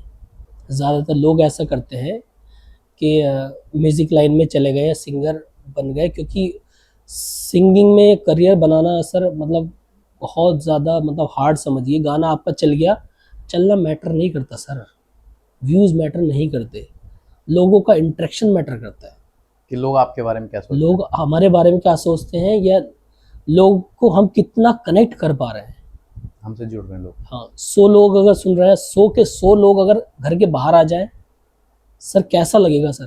तो वो वाली इंटरेक्शन की बात कर रहा हूँ। मिलियन से कोई फर्क नहीं पड़ता है, उसमें से 100 लोग भी अगर आकर के दरवाजे पे खड़े हो जा रहे हैं, इंटरेक्शन है, तो वो एक सफलता है। यार और फार्म के साथ तस्वीर खिंचवानी है ना? तस्वीर खिंचवानी है, या फिर ये कहिए कि वो आपसे प्रभावित हुए हैं, मुतवज्जो हुए हैं। तो ये वाला इस गाने ने मुझे सर बहुत रेस्पेक्ट दी। यकीन मानिए आप कि घर वाले भी अब ये है, मतलब रहता है कि क्या नाम, अरे जैसे इंट्रोडक्शन कराते हैं, किसी शादी में गए थे अभी परसों की बात है, तो छोटा वाला भाई के ये डॉक्टर साहब हैं और इन्हें तो आप जानते होंगे, शायद कहीं ना कहीं देखा होगा आपने। तो बोले कि शायद देखा तो है, मुझे याद नहीं आ रहा है। तो वो भतीजा छोटा वो कह रहा है बिजनौरी। हाँ, वो समझ गया। अरे हाँ मैंने वहाँ देखा है, हाँ सही करे आप। तो अब ये वाला थोड़ा सा माहौल चेंज हो गया है, कहाँ से हम थोड़ा सा अब ये कर रहे हैं। अब मैं इसमें एक चीज़ और ऐड करना चाहूँगा सर जी। जैसे आपने कहा कि आपने कहाँ से शुरुआत की और ये सारी चीज़ें, पैनिक एक सिंगर नहीं बन पाता है फाइनेंशियली प्रॉब्लम की वजह से या कुछ भी कहिए। तो मेरे मन में जैसे ही मैंने अपना स्टूडियो किया, तो मेरे मन में एक विचार अभी भी चल रहा है कि मेरा स्टूडियो फॉक्स बीट स्टूडियो चलाता हूँ मैं, उसमें एक वक्त के बाद जब मैं बैलेंस वाइज सही हो जाऊंगा, एक अच्छा मतलब लोगों को थोड़ा सा प्लेटफॉर्म मिल जाएगा, तो मैं उस पर उन लोगों को लाऊंगा कि जो एक्चुअल में चाहते तो हैं, हाँ सीरियस कलाकार है, सीरियस कलाकार तो बहुत है सर, सीरियस कलाकार जो दिल से चाहते हैं, जो दिल से करते हैं, मेहनत भी करते हैं, उन लोगों को सर मैं मौका देना बहुत ज़्यादा खुशी होगी मुझे कि मैं उनको वहाँ पे उस पर लॉन्च करूँ फ्री ऑफ कॉस्ट। कोई पैसा नहीं, किसी भी तरह का कोई पैसा नहीं, बस लालच है तो सिर्फ ये कि मैं उसको अपने फॉक्स बीट स्टूडियो पे फ्री ऑफ कॉस्ट करके उसको लॉन्च कर दूँ, तो उसको एक थोड़ी सी पहचान मिले, फिर वो अपना थोड़ा सा एक मोटिवेशन मिले अपने लिए, फिर खुद करे वो चीज़ें। तो ये एक मेरा थोड़ा सा ये सपना है कि मैं लोगों के लिए कर पाऊँ, और मैंने इसके लिए पीछे भी तैयारी की थी, लेकिन वो उसमें फिर टीम चाहिए, उसमें कि जो म्यूजिक प्रोडक्शन देखे, टीम चाहिए, पैसा और फिर सिलेक्शन, लोगों का सिलेक्शन चाहिए, क्योंकि एंट्री आएंगी काफ़ी सारी, लेकिन आपको वहीं चूज़ करना है जो एक्चुअल में हकदार है। बहुत सारे आएंगे सर, क्योंकि ज़्यादातर लोग इस लाइन में सर, ज़्यादातर लोग मजाखोरी के लिए ज़्यादा करते हैं जी, कि और इसीलिए शायद उन लोगों की वजह से ही म्यूज़िक या सिंगर को एक तवज्जो ये होता है कि ये शायद अरे ये तो गाने वाला है, ये तो गाता है, ये वाला इमेज भी बनता है जी। आप बनता नहीं बनता सर, आप हकीकत बताइए बिल्कुल बिल्कुल कि यार अरे ये तो गा फालतू रहा है, है। ये फालतू है। अगर आप किसी भी चीज़ को डेडिकेशन से करेंगे तो आपको कोई भी नहीं बोलेगा सर फालतू, दिल से गाया है तो। दिल से गाया है। या फिर ये ऐसा नहीं सीन गुलफाम के साथ हुआ है कभी, कैसा? जिस तरह से आप बता रहे हैं कि यार ये फालतू है, क्यों चक्कर में पड़ रहा है, हाँ, अपनी स्टार्टिंग जॉब में छोड़ दिया? बहुत हुआ है सर, बहुत हुआ है। और शायद वो सही भी हुआ है, अगर वो चीज़ ना होती तो फिर शायद हम यहाँ नहीं होता। यहाँ नहीं होते। लोगों का ट्रोल मिला, लोगों ने उंगलियां उठाई, अड़ोस पड़ोस वाले तो अड़ोस पड़ोस, अरे सर बिल्कुल पूरा एकदम करते हैं, सब करते हैं। लेकिन वो सामने मैं इतना टाइम मिलता नहीं था कि मैं पड़ोस में खड़ा हो पाऊँ। मैं आगे मुंह बंद कर दिया सब। हाँ, मैं अभी भी जैसे अपने घर के बाहर तक भी नहीं खड़ा हो पाता सर। अब अच्छा, पहले से ही निकलना नहीं होता, हम घर से ही नहीं निकलते। अच्छा। मतलब ऐसी परवरिश मिली है कि आप इधर नहीं बैठ सकते, वहाँ नहीं जा सकते, यहाँ मत जाइए, वहाँ मत जाइए। अभी भी रात को 10 बजते हैं ना सर, कॉल आ जाता है, पापा का अलग, मम्मी का अलग, बड़े भाई का अलग, छोटे भाई का अलग, भाभी का अलग, वाइफ का अलग, कहाँ हो 10 बज गए, रात हो गया, रात हो गई, 9:30 बजे से कॉल आना शुरू हो जाता है। घर पे आओ। तो हम लोग ज़्यादा बाहर नहीं जाते, या ये कहिए कि एक जो हमारा घर का मुखिया है वो सभी बच्चों को साथ लेके चलना चाहता है, ये कहिए। गुलफाम जी के पिताजी क्या करते हैं? मेरे पिताजी सर एक मजदूर है, और उन्होंने अपनी लाइफ में जितनी भी स्ट्रगल मैंने की है उसकी कई गुना उन्होंने की है सर, और हमें इस लायक बनाया है कि हम यहाँ बैठ कर के इंटरव्यू दे पाए, अच्छे से बोल पाए। उन्होंने हमें इस लायक बनाया है कि खुद अनपढ़ रह करके हमें पढ़ा लिखाया है। हमारा धामपुर में टेंट का एक शॉप है, वो हम लोग करते थे, अब तो हालांकि बंद कर दी हमने वो, तो बहुत पुराना काम है। लेकिन उनकी परवरिश आप शायद लोगों को पता चल रही होगी कैसी परवरिश है, तो उनकी परवरिश में कोई कमी नहीं रही। तो शायद हम एक अच्छे कलाकार तभी बन पाते जब एक अच्छे इंसान हो, और वो अच्छाइयत आपके माँ बाप के अलावा या आपके गुरुओं के अलावा कोई नहीं दे सकता सर। गुरु की बात आई तो आपने किससे प्रेरणा ली? प्रेरणा सिंगिंग में तो सर जैसे हम कलाकारों को सुनते हैं, तो जैसे मैं आतिफ असलम को सुनता था, और अभी तो ये कहिए मेरा कोई जोन ही नहीं है एक तरह से, क्योंकि मैं म्यूज़िक बनाता हूँ तो मेरे पास हर तरीके का सिंगर आता है। कोई हरियाणवी गा रहा है तो मैं सारा ही सुनता हूँ, सब थोड़ा सब सुनता हूँ। लेकिन मेरा रुझान जो है ज़्यादातर सर सूफ़ी में कहिए या फिर आतिफ असलम टाइप, ये मुझे बहुत अच्छा लगता है सुनने में, गज़ल टाइप, या फिर मतलब सूफ़ी में ज़्यादा रहता है। तो अभी हम लोग थोड़ा कोई प्लानिंग कर रहे हैं, अगर वो शायद हो पाए तो। गुलफाम का कोई पसंदीदा गाना? बहुत सारे गाने हैं सर, कोई एक पसंदीदा जनता अगर सुनना चाहिए आपकी आवाज़ में? एक आतिफ असलम का मैं सुनाता हूँ छोटा सा। ओ वैसे तो मन मेरा पहले भी रातों में अक्सर ही चाहत के वहाँ सपने संजोता था, वैसे तो मन में, सॉरी मेरी लिरिक्स मैं थोड़ा हेजिटेट हो रहा हूँ। बहुत अच्छा गा रहे हैं। तो बस चंद लाइन फिलहाल अभी मेरी ये याद आई।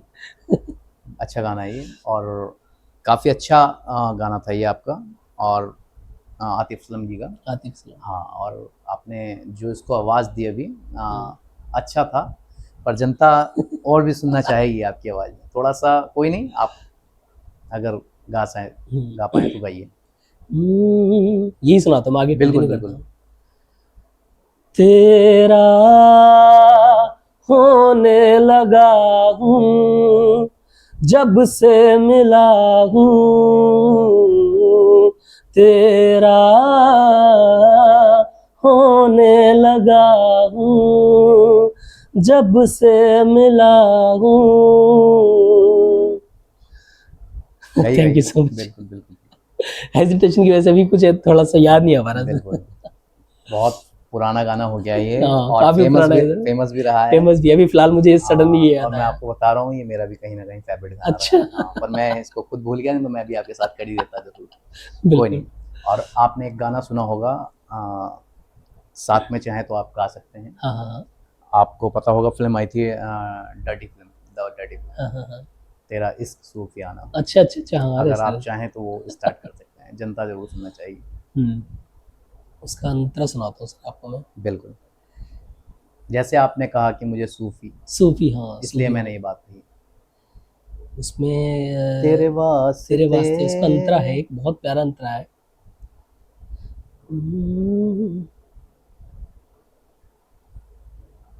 ये से स्टार्टिंग से ही करता स्टार्टिंग हूँ। से करिए।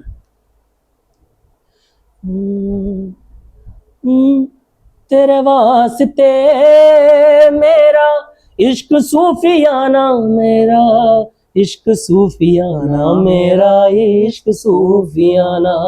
तेरे वास्ते मेरा इश्क सूफियाना, मेरा इश्क सूफियाना, मेरा इश्क सूफियाना। रब दीना है इश्क कोई नहीं। बहुत अच्छा गाना है सर, बहुत ही प्यारा गाना है। इसका लिरिक्स निकालूं? महती सी प्याली है इश्क कोई प्याली है। ओ मेरे दिल को तुझा से जुदा कर दे, बस मुझको तू खुद से फना कर दे। मेरे आज़दू नननानन बस कर दे आशियाना, तेरे वास्ते। लिरिक्स इधर उधर कर दी सर मैंने। तेरा इश्क सूफियाना, मेरा इश्क सूफियाना, मेरा इश्क सूफियाना। बिजनौरी अंतम एक बार हो जाए। बातों ही बातों में जो कर ले दिल को चोरी, समझ लो वही है असली बिजनौरी। ये तो असली बिजनौरी हो गई सर, है ना। अब उसकी बिजनौरी अंतम की कैसे था स्टार्ट करिए, आपका ही गाना है। कहीं हाँ वाकई में आप ये गाना सुनते होंगे तो आपको लगता होगा यार मैंने गाया है इसे। मैंने गाया मतलब ऐसा लगता नहीं यार, यार फील नहीं होता यार कि हाँ। मुझे बाल, कभी कभी ऐसा होता है, देखिए हम लोग संडे में बाल कटवाने जाते हैं, हाँ। तो किसी सैलून पे बैठे हैं और आपका ही गाना अचानक बज जाए अरे तो आपको लगता होगा यार ये गाना मैंने गाया है ना। तो वहाँ ऐसा हो जाता है, थोड़ा सा प्राउड मोमेंट प्राउड है। यार। फिर आप मतलब सामने वाला ये भी नहीं सोचता यार वही बैठे हैं क्या। हाँ होता है कभी होता कभी, है, हुआ है कभी तो आपके साथ? बहुत होता है सर उसमें, क्योंकि गाने में हमने क्लीन शेव है पूरी, जी बिल्कुल। और जैसे शेविंग में है, विदाउट शेविंग है, तो लोग पहचान नहीं पाते कि ये कौन है। सडनली जैसे बाहर चले गए, या धामपुर में ऐसा होता है अमूमन, एक तो हमारा जाना होता नहीं है अमूमन, कहीं भी नहीं जाते, तो शाम के वक्त में जैसे कुछ दवाई मेडिसिन लेने चले गए, या जूस लेने चले गए, खाने पीने का सामान लेने चले गए, तो वहाँ पे लोगों को फेस नहीं कर पाते वगैरह। अरे आप तो वही है ना, आप तो वही ना बिजनौरी वाले। और धामपुर में धामपुर वाला गाना बहुत चला है, तो लोग पकड़ लेते हैं कि अरे अरे आपने गाया, तो फिर इंट्रोड्यूस कराते हैं, अरे भाई साहब ये वो है, तो वहाँ सेल्फी वेल्फी हो जाती है थोड़ी सी। अच्छा, जब आपके साथ लोग सेल्फी खिंचवाने के लिए कहते हैं, या फिर कहीं आप जाते हैं पार्टी वार्टी में, लोग कहने लगते हैं भैया एक सेल्फी, तो आपको कैसा फील होता है? हर कलाकार चाहेगा कि उसकी लाइफ में ऐसा दिन आए कि लोग उनको तवज्जो दें, उनकी कला को सराहें, तो बहुत अच्छा लगता है सर, बहुत ही अच्छा लगता है। मैंने अभी 10-15 दिन पहले एक शादी अटेंड की थी जी, हमारे घर के सामने ही शादी थी। तो जब खाना खाने के लिए नॉर्मल धामपुर में ही थी, तो मैं तो एज ए नॉर्मल गया था कि ठीक है जल्दी से खा कर घर के पास में चलता, हाँ घर के पास में है, तो मैं मंडप में गया, उसमें वहाँ जाती मैंने जैसे प्लेट उठाने जा ही रहा था सर मैं खाना खाने के लिए, तो जिनके यहाँ शादी थी उन्होंने मुझे पकड़ लिया, अरे भाई इधर आओ जरा, हमारे मिलने वाले हैं बहुत सारे, वो बिजनौर की शादी है, आसपास के होंगे लोग, हमारे मिलने वाले हैं और बड़ी इच्छा थी आपसे मिलने की, इधर आओ पहले तो इनके साथ फोटो खिंचवाओ। फिर वो लोग इतने सारे थे कि आधा घंटा फोटो खिंचवाने में ही चला गया, आधा एक घंटा सर, मतलब इतने फोटो खींचे, हाँ इस कदर फोटो खींचे सर, यकीन मानिए। और घर वाले उधर से खाना खाने के लिए आ रहा है, सब फैमिली आ गई और मेरा फोटो खींच रहा है, वो उधर से हंस रहे हैं, ठीक है भाई हो गया फेमस, हो गया फेमस।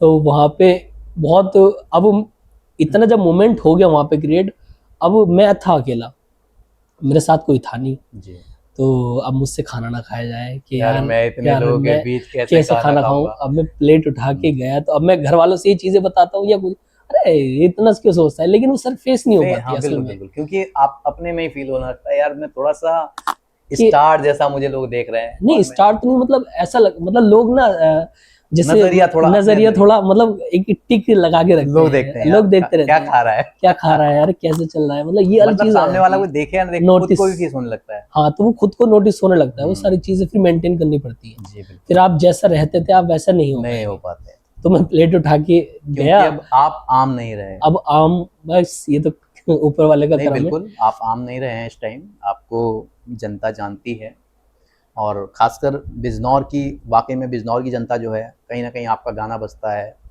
और गुलफाम को लोग पहचानने लगे हैं कि यार गुलफाम कोई है धामपुर से। क्योंकि अगर आपने ये सपना नहीं सोचा होता, आपने जॉब को नहीं छोड़ा होता, और आज आप धामपुर में आपने इतना समय दिया, खुद को समय नहीं दिया होता, सबकी जो बातें थी नहीं सुनी होती, तो शायद आज गुलफाम फेमस नहीं होता, और गुलफाम इस लाइन में नहीं होता। गुलफाम किसी की नौकरी कर रहे होते हैं और ये सब छूट जाता। Agree sir. तो आप जिस तरह से आपने स्ट्रगल किया और आप सामने आए, आपने वाकई में कई कलाकारों को प्रेरणा दी है कि आप कर सकते हैं, और जिस तरह का समय मेरे साथ बीता है वो समय सबके साथ ही है। बिल्कुल जाहिर सी बात है, आज के टाइम पे देखिए सबसे ज़्यादा ज़रूरी होता है पैसा, और कई कलाकार ऐसे हैं जिनके पास वाकई में फाइनेंस पैसा नहीं है, और वो कला चाहते हैं, कला अच्छी है, पर वो मौका नहीं मिल पाता। पर आपने बताया कि मैं कोशिश करूंगा, बिल्कुल पूरी कोशिश कि आपका एक प्रोडक्शन हाउस हो, और आप लोग उस पर पूरी तरह से स्टूडियो वगैरह बनाकर उनको रिप्रेजेंट करें। तो गुलफाम जी, आपकी फैमिली में कौन कौन है? मेरी फैमिली में सर 2 भाई और हैं, और 4 बहनें मेरी, सबकी शादी हो गई है, सब सेट अपनी सेट है अपनी लाइफ में। और मुझसे छोटा एक भाई और है, उसकी शादी मेरे से पहले हो चुकी है। अच्छा, मैंने मना कर दिया था, वो जो दौरान मेरा चल रहा था सीखने वाला पीरियड, मैंने ड्रॉप कर दी थी शादी की, मैं शादी नहीं करूँगा अभी, क्योंकि अभी जब तक मैं अपना आप थोड़ा सही ना हो, जब तक मुझे ये नहीं लगेगा कि हाँ मैं ठीक है बैलेंस हूँ, या फिर मैं एक थोड़ा सा मुकाम भी हल्का सा पा लिया, तो तब तक मैं शादी नहीं करूँगा। तो सबसे बड़े भाई हैं, फिर मैं हूँ, फिर एक मेरा छोटा भाई है, 3 भाई हैं। 3 भाई हैं। हाँ। मदर का आपके क्या रिस्पॉन्स रहा था जब? मदर हमारी बहुत ज़्यादा सिंपल है, गांव से हैं, और ज़्यादा इतना सुनना ज़्यादा पसंद नहीं करती। कौन से गांव की है मदर आपकी?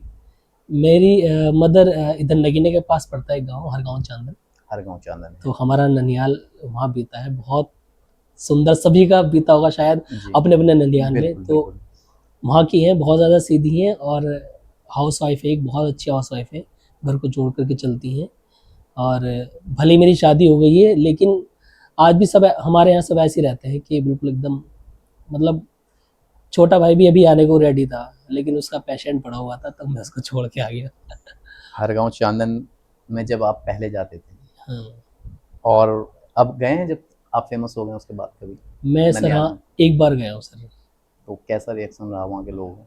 रिएक्शन तो मैं सर ऐसे टाइम पे गया कि मतलब लोग देख ना पाए कि, मतलब एक वक्त, हाँ शाम के वक्त में गया था, और फिर मैं सुबह ही वहाँ से निकल गया। मतलब इतना ज़्यादा अब हम लोग जाते नहीं, क्योंकि जब नानी वगैरह दुनिया से चले जाते हैं, नानी नाना, तो सब चीज़ें अलग हो जाती हैं।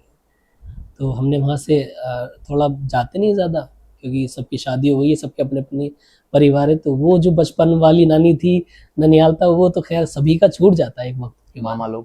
मामा लोग बहुत प्यार करते हैं, बहुत। हाँ, सबसे पहला आप देखोगे तो कमेंट उनका ही मिलेगा, मामा जी बहुत ज़बरदस्त, बहुत अच्छा, बहुत बढ़िया। तो मामा जी बहुत सपोर्टिव। हर गांव के लोग भी आपको देख रहे हैं, मामा का नाम बताइए, उनको पकड़ेंगे लोग। मामा का नाम है डॉक्टर मसीद, और हर गांव चांदन में एंटर करते के साथ ही आप सबसे पहले उनसे मुखातिब होंगे। डॉक्टर साहब हैं, वाकई में बहुत ज़्यादा फेमस हैं वो, और काफ़ी अच्छे डॉक्टर हैं वो जी। हाँ, दरअसल मैं आपको बताऊं, उन्होंने मैंने सुना भी था अभी बीच में कि कई लोगों के पास पैसे वगैरह नहीं होते, हाँ। तो वो उनका फ्री इलाज कर देते हैं। तो उनका नाम काफ़ी फेमस हुआ है, वो जानते हैं। उनके बच्चे भी कई जो हैं, एक शायद डॉक्टर हैं वो भी, हाँ। और उनके 2 बेटे डॉक्टर हैं। हाँ, बेटियां भी शायद, बिटिया डॉक्टर है, वो लखनऊ में है। बिल्कुल। आप वाकई में जब आप वो उस बिटिया, आप मैं रोकना चाहूँगा सर, जी जो बिटिया है वो लखनऊ वाली, जी वो बचपन से हमने पाला है। यानी कि मेरी जो 4 बहनों में से चौथा नाम है वो उनको गिना जाता है। आपकी चौथी बहन वो है? को उनको गिनाया था मामा की बेटी को, क्योंकि वो साथ ही हम लोग पले बड़े हैं। अच्छा। हाँ, तो अब तो उनकी जॉब लग गई है वहाँ पे। तो अभी मम्मी पापा तो, पापा है उनकी, मम्मी तो उनकी इस दुनिया में नहीं है। तो जिन्होंने सबसे पहले माँ बाप मेरे अम्मी अब्बा हैं, तो वो उनको मानती है, तो वो वहाँ पे बुला लेती है। कोलकाता में जॉब करती थी, अभी वो शिफ्ट हो गई लखनऊ में, तो मम्मी पापा को वहाँ बुला लेती हैं। क्या आप तो यहाँ ही हैं? हाँ, तो वहाँ भी रहते हैं मम्मी पापा, यहाँ भी रहते हैं। तो चौथी वो बहन मेरी वो है, भले ही ममेरी है लेकिन वो सगी से बढ़कर है। हम सब लोगों ने दिल्ली में जो जॉब की थी वो भी मेरे साथ थी। अच्छा। तब वो अपोलो में जॉब करती थी और मैं वहाँ जॉब करता था, और मेरे भाई जो थे वो भी, हम लोग तीनों एक अपार्टमेंट लेकर के वहाँ रहते थे।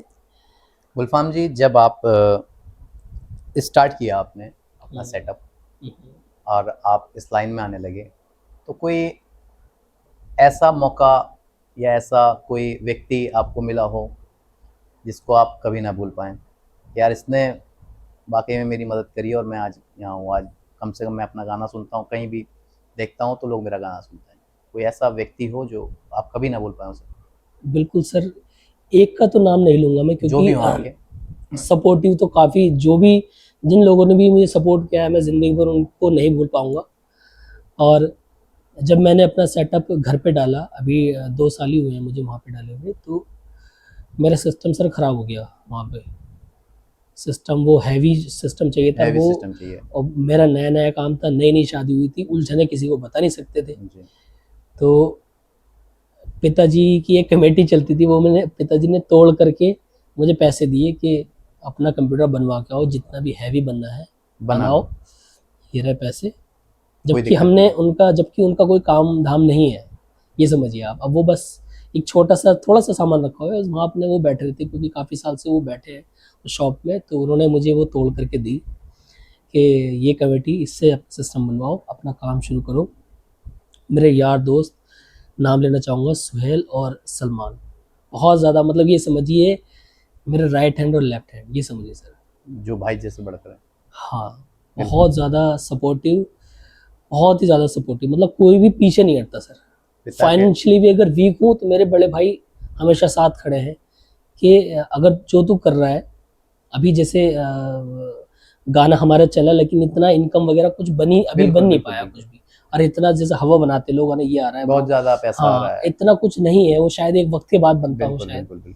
तो वो सारा पैसा भी खुद से ही मैं अपनी जेब से लगा रहा हूँ। लोगों को दिमाग में आता है गुलफाम ने गाना बनाया, फेमस हो गया, बहुत ज़्यादा पैसा आ गया होगा, पर ऐसा लेकिन नहीं है। ऐसा कुछ भी नहीं है। मतलब एक कैमरामैन की फीस नहीं निकल पा रही है।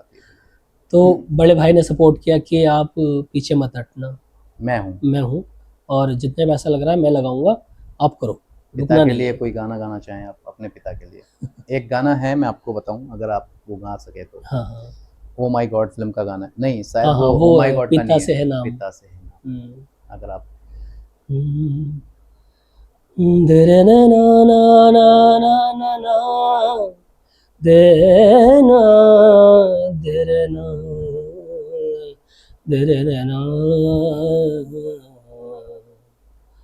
पिता से है नाम तेरा, पिता में है जान तेरी, चले जिस सहारे पे तू, पिता में वो मान तेरी, है पिता सब तेरा, ईश्वर अल्लाह जितने भी रब हैं, रूप तेरा उसमें ही सब है। बिल्कुल सर, लिरिक्स मैंने इधर उधर कर दिए, लेकिन फीलिंग्स अच्छा पूरी उनके लिए किया है। और कहीं ना कहीं आपके पिता ये इंटरव्यू देखेंगे तो उन्हें आज ये गर्व होगा कि उनका बेटा आज इस मकाम पर है कि लोग उनका इंटरव्यू ले रहे हैं। और कहीं ना कहीं देखिए, आपने कोशिश की और वो कामयाब भी हुआ है कहीं ना कहीं तक। अब हम बात करते हैं, फिर से आते हैं गुलफाम जी, क्या बिजनौर में ही आपकी पूरी सिस्टम जो है बिजनौर में ही रहेगा, या फिर आप कहीं आगे बढ़ने की प्रयास कर रहे हैं, मुंबई, दिल्ली या फिर कहीं और? बहुत अच्छा क्वेश्चन है सर। असल में अभी हमने बिजनौर का ये स्टार्टअप किया गाना, लोगों को दूसरा वाला उसका एक रिप्लाई हमने बनाया, असली बिजनौरी जिसका नाम था। अभी मैंने एक गाना बनाया है जो कि बहुत ज़्यादा रिलेटेबल है, और मैं सभी से कहना चाहूँगा एक बार आप ज़रूर सुनना। वो आपकी लाइफ में कहीं ना कहीं बेस्ड है। या तो आपको झूठे यार मिलेंगे, झूठा दिलाना देने वाले मिलेंगे, आपके साथ खड़े तो लोग हैं लेकिन रियलिटी में कोई नहीं खड़ा है, आप अकेले खड़े हो, ये बहुत ज़्यादा फेस करोगे। घर के पारिवारिक झगड़े, और पैसा ऐसी चीज़ है कि जो है अपने से अपने को जुदा कर देता है। तो उस गाने में कॉमेडी में इतनी सारी चीज़ें मैंने बता दी हैं, आप सुनेंगे ना तो मज़ा आ जाएगा, मतलब आपको रियल फील होगा। आप लोग अगर सुन रहे हैं तो इनका गाना जल्द ही आने वाला है। और वो गाना, सॉरी मैं जी, वो असल में वो गाना आ चुका है जिसका नाम है गुस्ताखी माफ, वो चैनल पे पड़ा हुआ भी अच्छा, हुआ है। आ चुका है? हाँ बिल्कुल, गुस्ताखी माफ करके गाना है, इनके चैनल पे पड़ा हुआ है, वो आप लोग ज़रूर देखें। और आपके जीवन से कहीं ना कहीं आपको सीख मिलेगी उस गाने से, अगर आप उसे ध्यान से सुनेंगे। दुनिया का एक असली चेहरा उसमें हम लोगों ने दिखाया है कि रियल वर्सेस रियल। रियलिटी जमीनी स्तर पर कुछ और होती है, और वो शायद हम सभी के साथ है। तो मैंने वो बनाने की कोशिश की है, बिजनौर से एक अलग चीज़ बना के दी है, ताकि लोगों को ये ना लगे। कुछ लोग बहुत कमेंट कर रहे थे कि आप बिजनौरी बनाओगे, आपसे कुछ नहीं बनेगा, आप और कुछ नहीं कर सकते। तो अच्छा, ऐसे भी कमेंट आए? हाँ, ऐसे भी कमेंट आते हैं सर। तो हमने ये वाला गाना ऑलरेडी हमारा चल ही रहा था, तो हमने ये वाला बनाया गाना। तो लेकिन जो बाहर के लोग हैं, बिजनौर से बाहर के, बहुत अच्छा पसंद कर रहे हैं, बिजनौर के बहुत अच्छा पसंद कर रहे हैं, लेकिन अभी लोगों का पेट नहीं भरा है सर बिजनौरी गाने से सर। बिल्कुल बिल्कुल बिल्कुल, आप सही कह रहे हैं। वो इतना कमेंट डीएम में या कमेंट में कह लीजिए, या पर्सनल कॉल करके लोग कह रहे हैं कि गुलफाम भाई अभी यार बिजनौर में अभी किसी और तरीके से और लेके आओ, कुछ और मसाला। तो अभी वो गाना हमारा शूट में लगेगा सर, एक बिजनौर का गाना आ रहा है, बहुत अच्छा गाना है। किसी अधिकारी ने या किसी नेता ने कभी आपका ये गाना सुना हो, या फिर आपसे मिले हों, उन्हें अच्छा लगा हो? अभी तक बस मैसेज ही है सर मेरे पास, कॉन्ग्रेचुलेशन के, ये ऐसा है। अभी बस एक नेता से मिल के आया था, हालांकि मुझे ज़्यादा जानकारी नहीं है राजनीति के मसले में। तो मैं अभी फ़िलहाल, उन्होंने मुझे अपने घर पर बुलाया, तो वो दिवाली करवा चौथ पर उस पर आए थे वो अपने घर।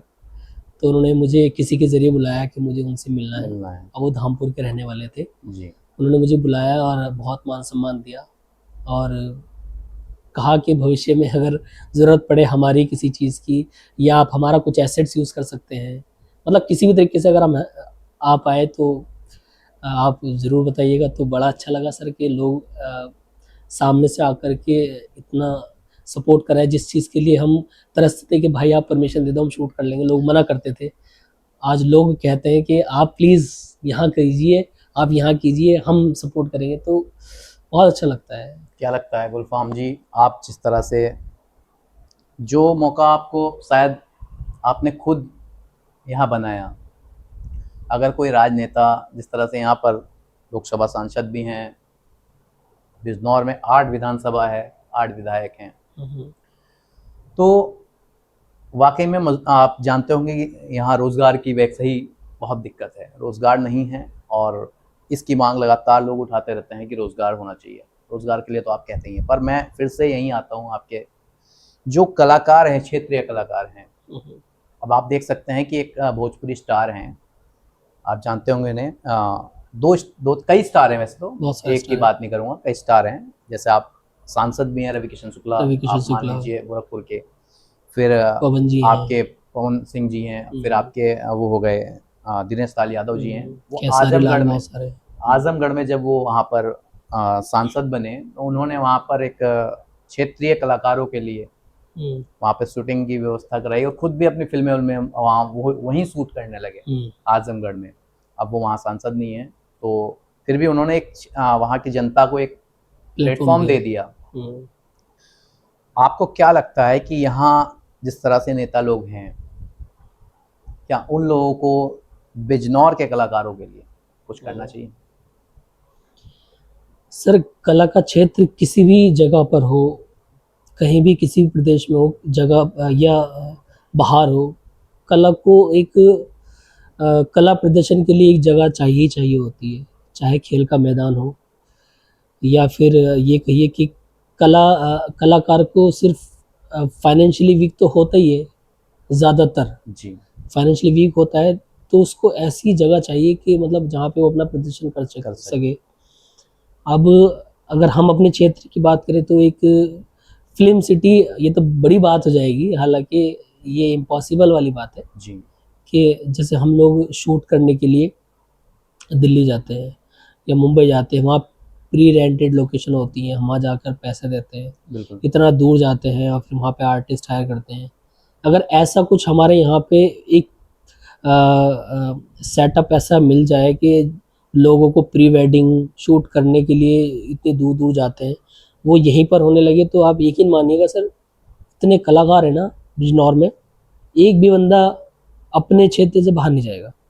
अगर यहाँ पर जो लोकेशन बनी हुई होती है जहाँ पे लोग गाना शूट करते हैं, वही बन जाए, चाहे ऐसा नहीं है कि मैं ये नहीं कह रहा कि आप फ्री ऑफ कॉस्ट बना दीजिए, आप चाहे उसका एक कॉस्ट रख दीजिए, लेकिन एक ऐसी जगह मिल जाए जहाँ पर कि शूट के लिए बहुत सारे सेटअप हो, सब चीज़ बहुत सारे सेटअप हो, जिसको रेस्टोरेंट का शूट लेना है तो रेस्टोरेंट का शूट ले ले।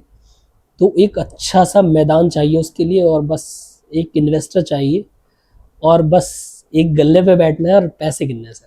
यकीन मानिएगा इतनी ज़रूरत है यहाँ पे, जो प्री वेडिंग वाले भैया होते हैं यहाँ पे, तो वो सिर्फ ये शूट करने के लिए दिल्ली जाते हैं। बिल्कुल। इतनी बात, ये गाना शूट करना है छोटा छोटा, 1-1 मिनट का 2-2 मिनट के लिए, और वो वहाँ जाना पड़ता है। वहाँ पे रेंटेड लोकेशन रहती है, पर आवर्स के हिसाब से लेते हैं या फिर कोलैब कर लेते हैं कुछ लोग, ऐसा रहता है। तो अगर यहाँ पे वो सुविधा हो जाएगी सर, तो बहुत ही अच्छा हो जाएगा कि लोग पैसा दे करके इतनी दूर नहीं जा पाएंगे। इतना जो पैसा वेस्ट होता है वहाँ जा करके, और अपने क्षेत्र का पैसा अपने लिए लगेगा और आसपास के लोगों के लिए रोज़गार बढ़ेगा। जो लोग कैमरा लाइन में आना चाहते हैं उनके लिए भी एक बेस्ट लोकेशन हो जाएगी, बाहर नहीं जाना पड़ेगा, और लोगों को भी सहानुभूति मिलेगी कि हम भी ये काम करें। या फिर कुछ लोग गाना अच्छे लेवल पे, प्रोफेशनल लेवल में बनाना चाह रहे हैं, यहाँ लोकेशन नहीं हो पाती है प्रोफेशनल वे में, तो वो तो आपको जाना पड़ेगा बाहर। तो अगर प्री लोकेशन बन जाएंगी तो उनसे बहुत ज़्यादा कलाकारों को फ़ायदा होगा, चाहे उसका चार्ज रख ले या कोई भी एक पर्टिकुलर बंदा बना ले। मतलब ये एक बहुत अच्छा वो है। आपको सभी देख रहे हैं, क्षेत्रीय कलाकार भी कई सारे हैं ऐसे जो वाकई में चाहते हैं कि ऐसा बन जाए। तो यहाँ पर 8 विधायक हैं, 2 लोकसभा सांसद हैं, और माननीय मुख्यमंत्री जी श्री योगी आदित्यनाथ जी हैं, और देश के प्रधानमंत्री जी भी आपको कहीं ना कहीं देख रहे हैं। तो आप उन लोगों से क्या निवेदन करना चाहेंगे अपने कलाकारों के लिए और अपने लिए भी? कलाकारों के लिए सर यही एक निवेदन है कि कलाकारों को मंच नहीं मिल पाता है, सबसे बड़ी चीज़ यही है, कला दिखाने का मंच नहीं मिल पाता है। और हमारे यहाँ पे कला के मंच बहुत कम है सर, अपनी प्रतिभा कहाँ दिखाएं हम, ये चीज़ें बिल्कुल भी नहीं है। मतलब कला को इस क्षेत्र में इतना महत्व नहीं दिया जाता है जितना बाहर, इतना कल्चरल है। आप पंजाब चले जाइए या फिर और भी बाहर क्षेत्रों में चले जाइए, कला को बहुत ज़्यादा मंच मिलता है। अब मैं एक छोटा सा, मुझे याद आ गया कि जैसे हम मुरादाबाद जाते हैं, मुरादाबाद में शायद कोई एक स्टेज है जी, नाम तो याद नहीं आ रहा है, लेकिन वो लोगों को आगे लाने का काम करते हैं। ये एक पर्टिकुलर एक स्टेज है, प्लेटफॉर्म है एक वहाँ पे। तो वहाँ पे लोग अपने आप को रजिस्टर्ड करें या जाए। यहाँ पे कुछ भी नहीं है यहाँ पर अभी तो हम लोग म्यूज़िक बनाते हैं, लोग उसकी वीडियो जंगल में शूट कर लेंगे या फिर दिल्ली चले जाएंगे, ये एक अच्छा बेस्ट अपना वो दे देंगे। लेकिन यूट्यूब के आगे क्या है, एक बड़ा क्वेश्चन है। यूट्यूब से आगे क्या हम लोग बस कुछ भी नहीं है सर। क्या हम लोग सिर्फ यूट्यूब पर ही बनाते रहेंगे? कि कला होने के बाद भी क्या हम यूट्यूब तक ही सीमित है? तो यहाँ पे कला को इतना है भी नहीं। बहुत बड़ी बात कही आपने गुलफाम जी, कलाकार होने के बाद भी हम यूट्यूबर कहलाते हैं। कहीं ना कहीं फील होता होगा। हाँ, क्योंकि वो अभी सपोज अब मान लीजिए हालांकि मैं डिस्क्लोज नहीं कर रहा हूँ, जी मेरे मन में आ रहा था कि मैं लाइव करूँ एक बिजनौरी एंथम का एक सक्सेस करने के लिए अपने जितने भी बिजनौरी भाई हैं जो भी मिलना चाहते हैं उनका एक मीटअप रखूँ, जी और वहाँ पर एक स्टेज मुझे एक चाहिए, एक अच्छा बड़ा, और मैं वहाँ पे लाइव करूँ और लोगों से इंटरेक्ट हूँ कि लोग क्या सोचते हैं। हाँ, मेरे बारे में तो लोगों से और ज़्यादा प्रेरणा मिलेगी, जी। लोगों का प्यार देखने को मिलेगा, कितना लोग प्यार कर रहे हैं।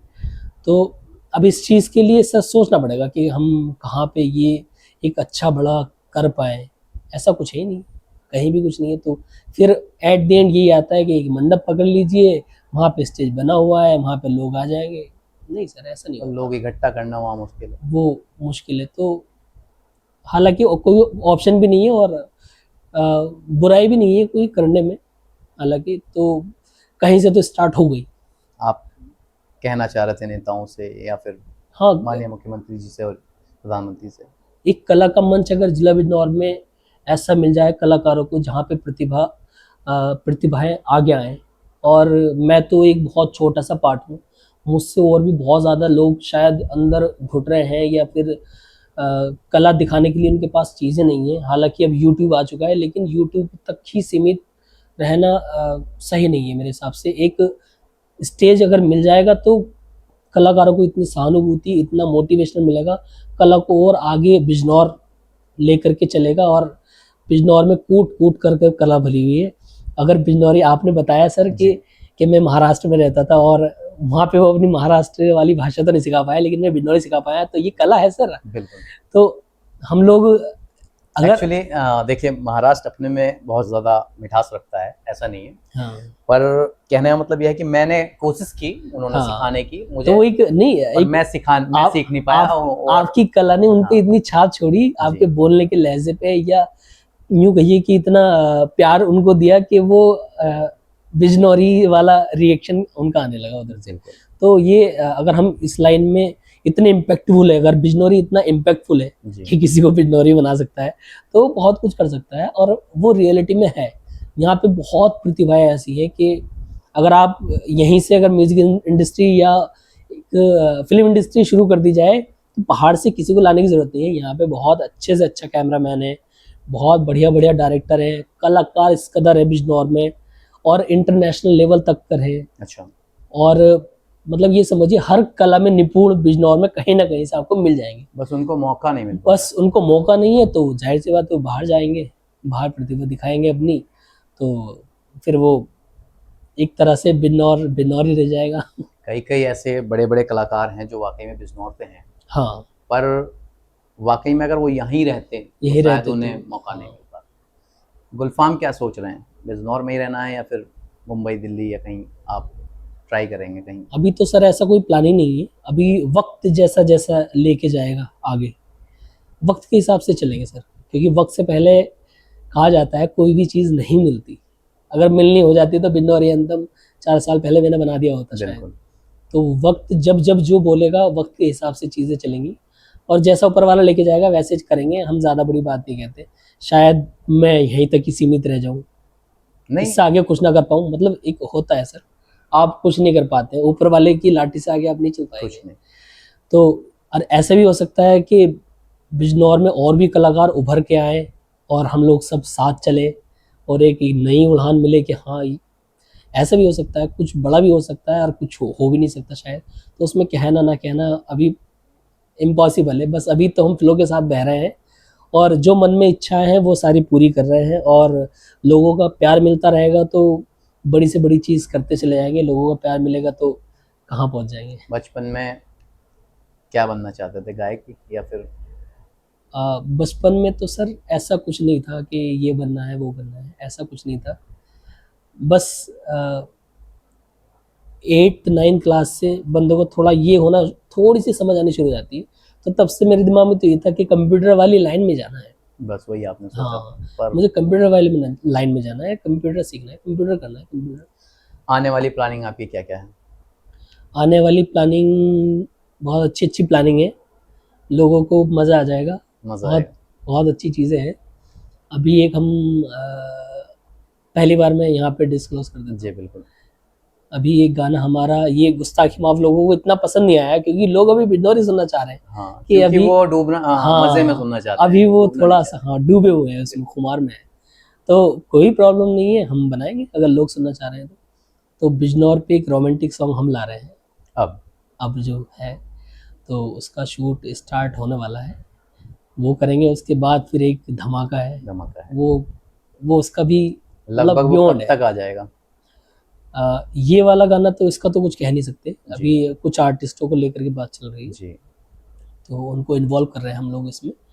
और रोमांटिक सॉन्ग है, थोड़ा अलग हट करके है, थोड़ा हरियाणवी टोन में अच्छा, हम लोग कर रहे हैं। और जो शादी वगैरह का सीजन है सर, तो उसको ध्यान में रखते हैं ताकि लोग इसको प्ले डीजे पे बजना चाहिए, डीजे पे बजना चाहिए, तो वो वैसा वाला गाना है। उसके बाद जो गाना है सर, वो बहुत बढ़िया गाना है, मतलब ये वाला तो है सब एक एक बाप है, ऐसा समझिए, अलग बियॉन्ड है एकदम। गुलफाम का सबसे फेवरेट एक्टर कौन है? फेवरेट एक्टर ये तो सर मुश्किल है क्योंकि इतना ज़्यादा एक्टिंग में रुझान है नहीं सर। अभी तो हम लोग एज ए सिंगर ही फिल्में देखते हैं आप? फिल्में देखते हैं सिर्फ म्यूजिक के पर्पज से, स्टोरी के पर्पज से भी देखते हैं। क्या गाना है इसमें, ये गाना? हाँ ये गाना यार म्यूजिक कितना अच्छा है कि सपोज मूवी आई अभी कांतारा, मूवी में यार इसका साउंड कैसा बनाया होगा, थिएटर में जाकर के सुनेंगे, बीच थिएटर में बैठेंगे साउंड में और पूरा साउंड सुनेंगे। तो कॉर्नर की मिडिल सीट बुक करते हैं और वहाँ जाकर के म्यूजिक का एक्सपीरियंस लेते हैं। अरे ये साउंड मस्त है, दिमाग। हाँ मतलब मुझे तो ज़्यादातर ये रहता है कि यार ये कैसा है, यार ये क्या चीज़ है, यार हम ये कभी कर पाएंगे, यार हम कभी मूवी में म्यूजिक कर पाएंगे, या हमारा गाना कभी ऐसा होगा, ऐसी चीज़ें।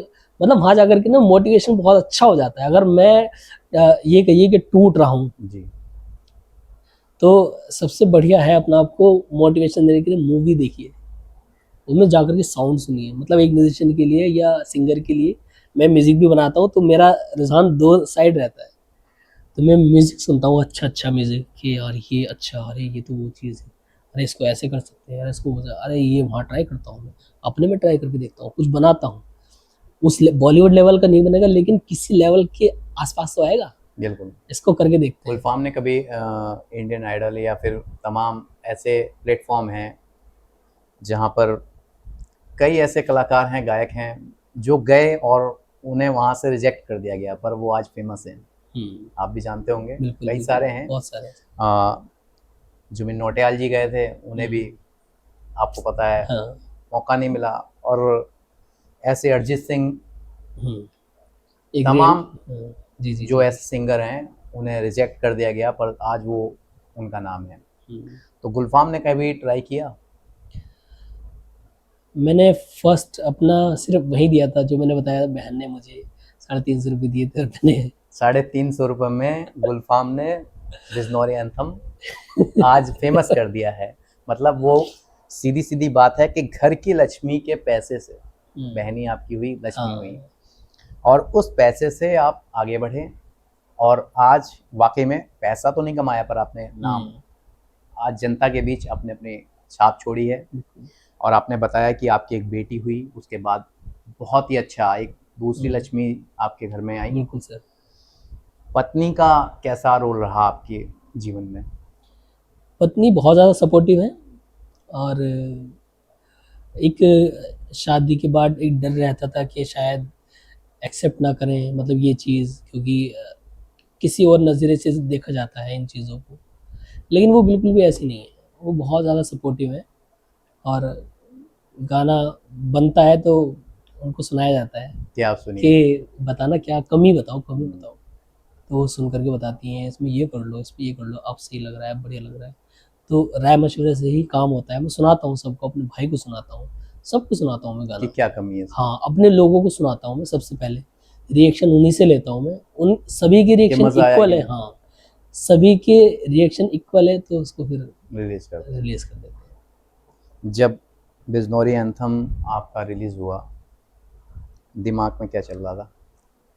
बिजनौरी एंथम डाला, मुझे लगा कि ठीक है, यूट्यूब पे 4-5 हज़ार तक आ गए तो बस बहुत है, बढ़िया हो जाएगा गाना, ये मेंटलिटी। हाँ ना, 4-5 हज़ार व्यूज़ आ जाएंगे, क्योंकि चैनल मेरा बहुत ज़्यादा डेड था, काफ़ी साल से, 2 साल से कुछ नहीं डाला था, चैनल था डिमोनेटाइज।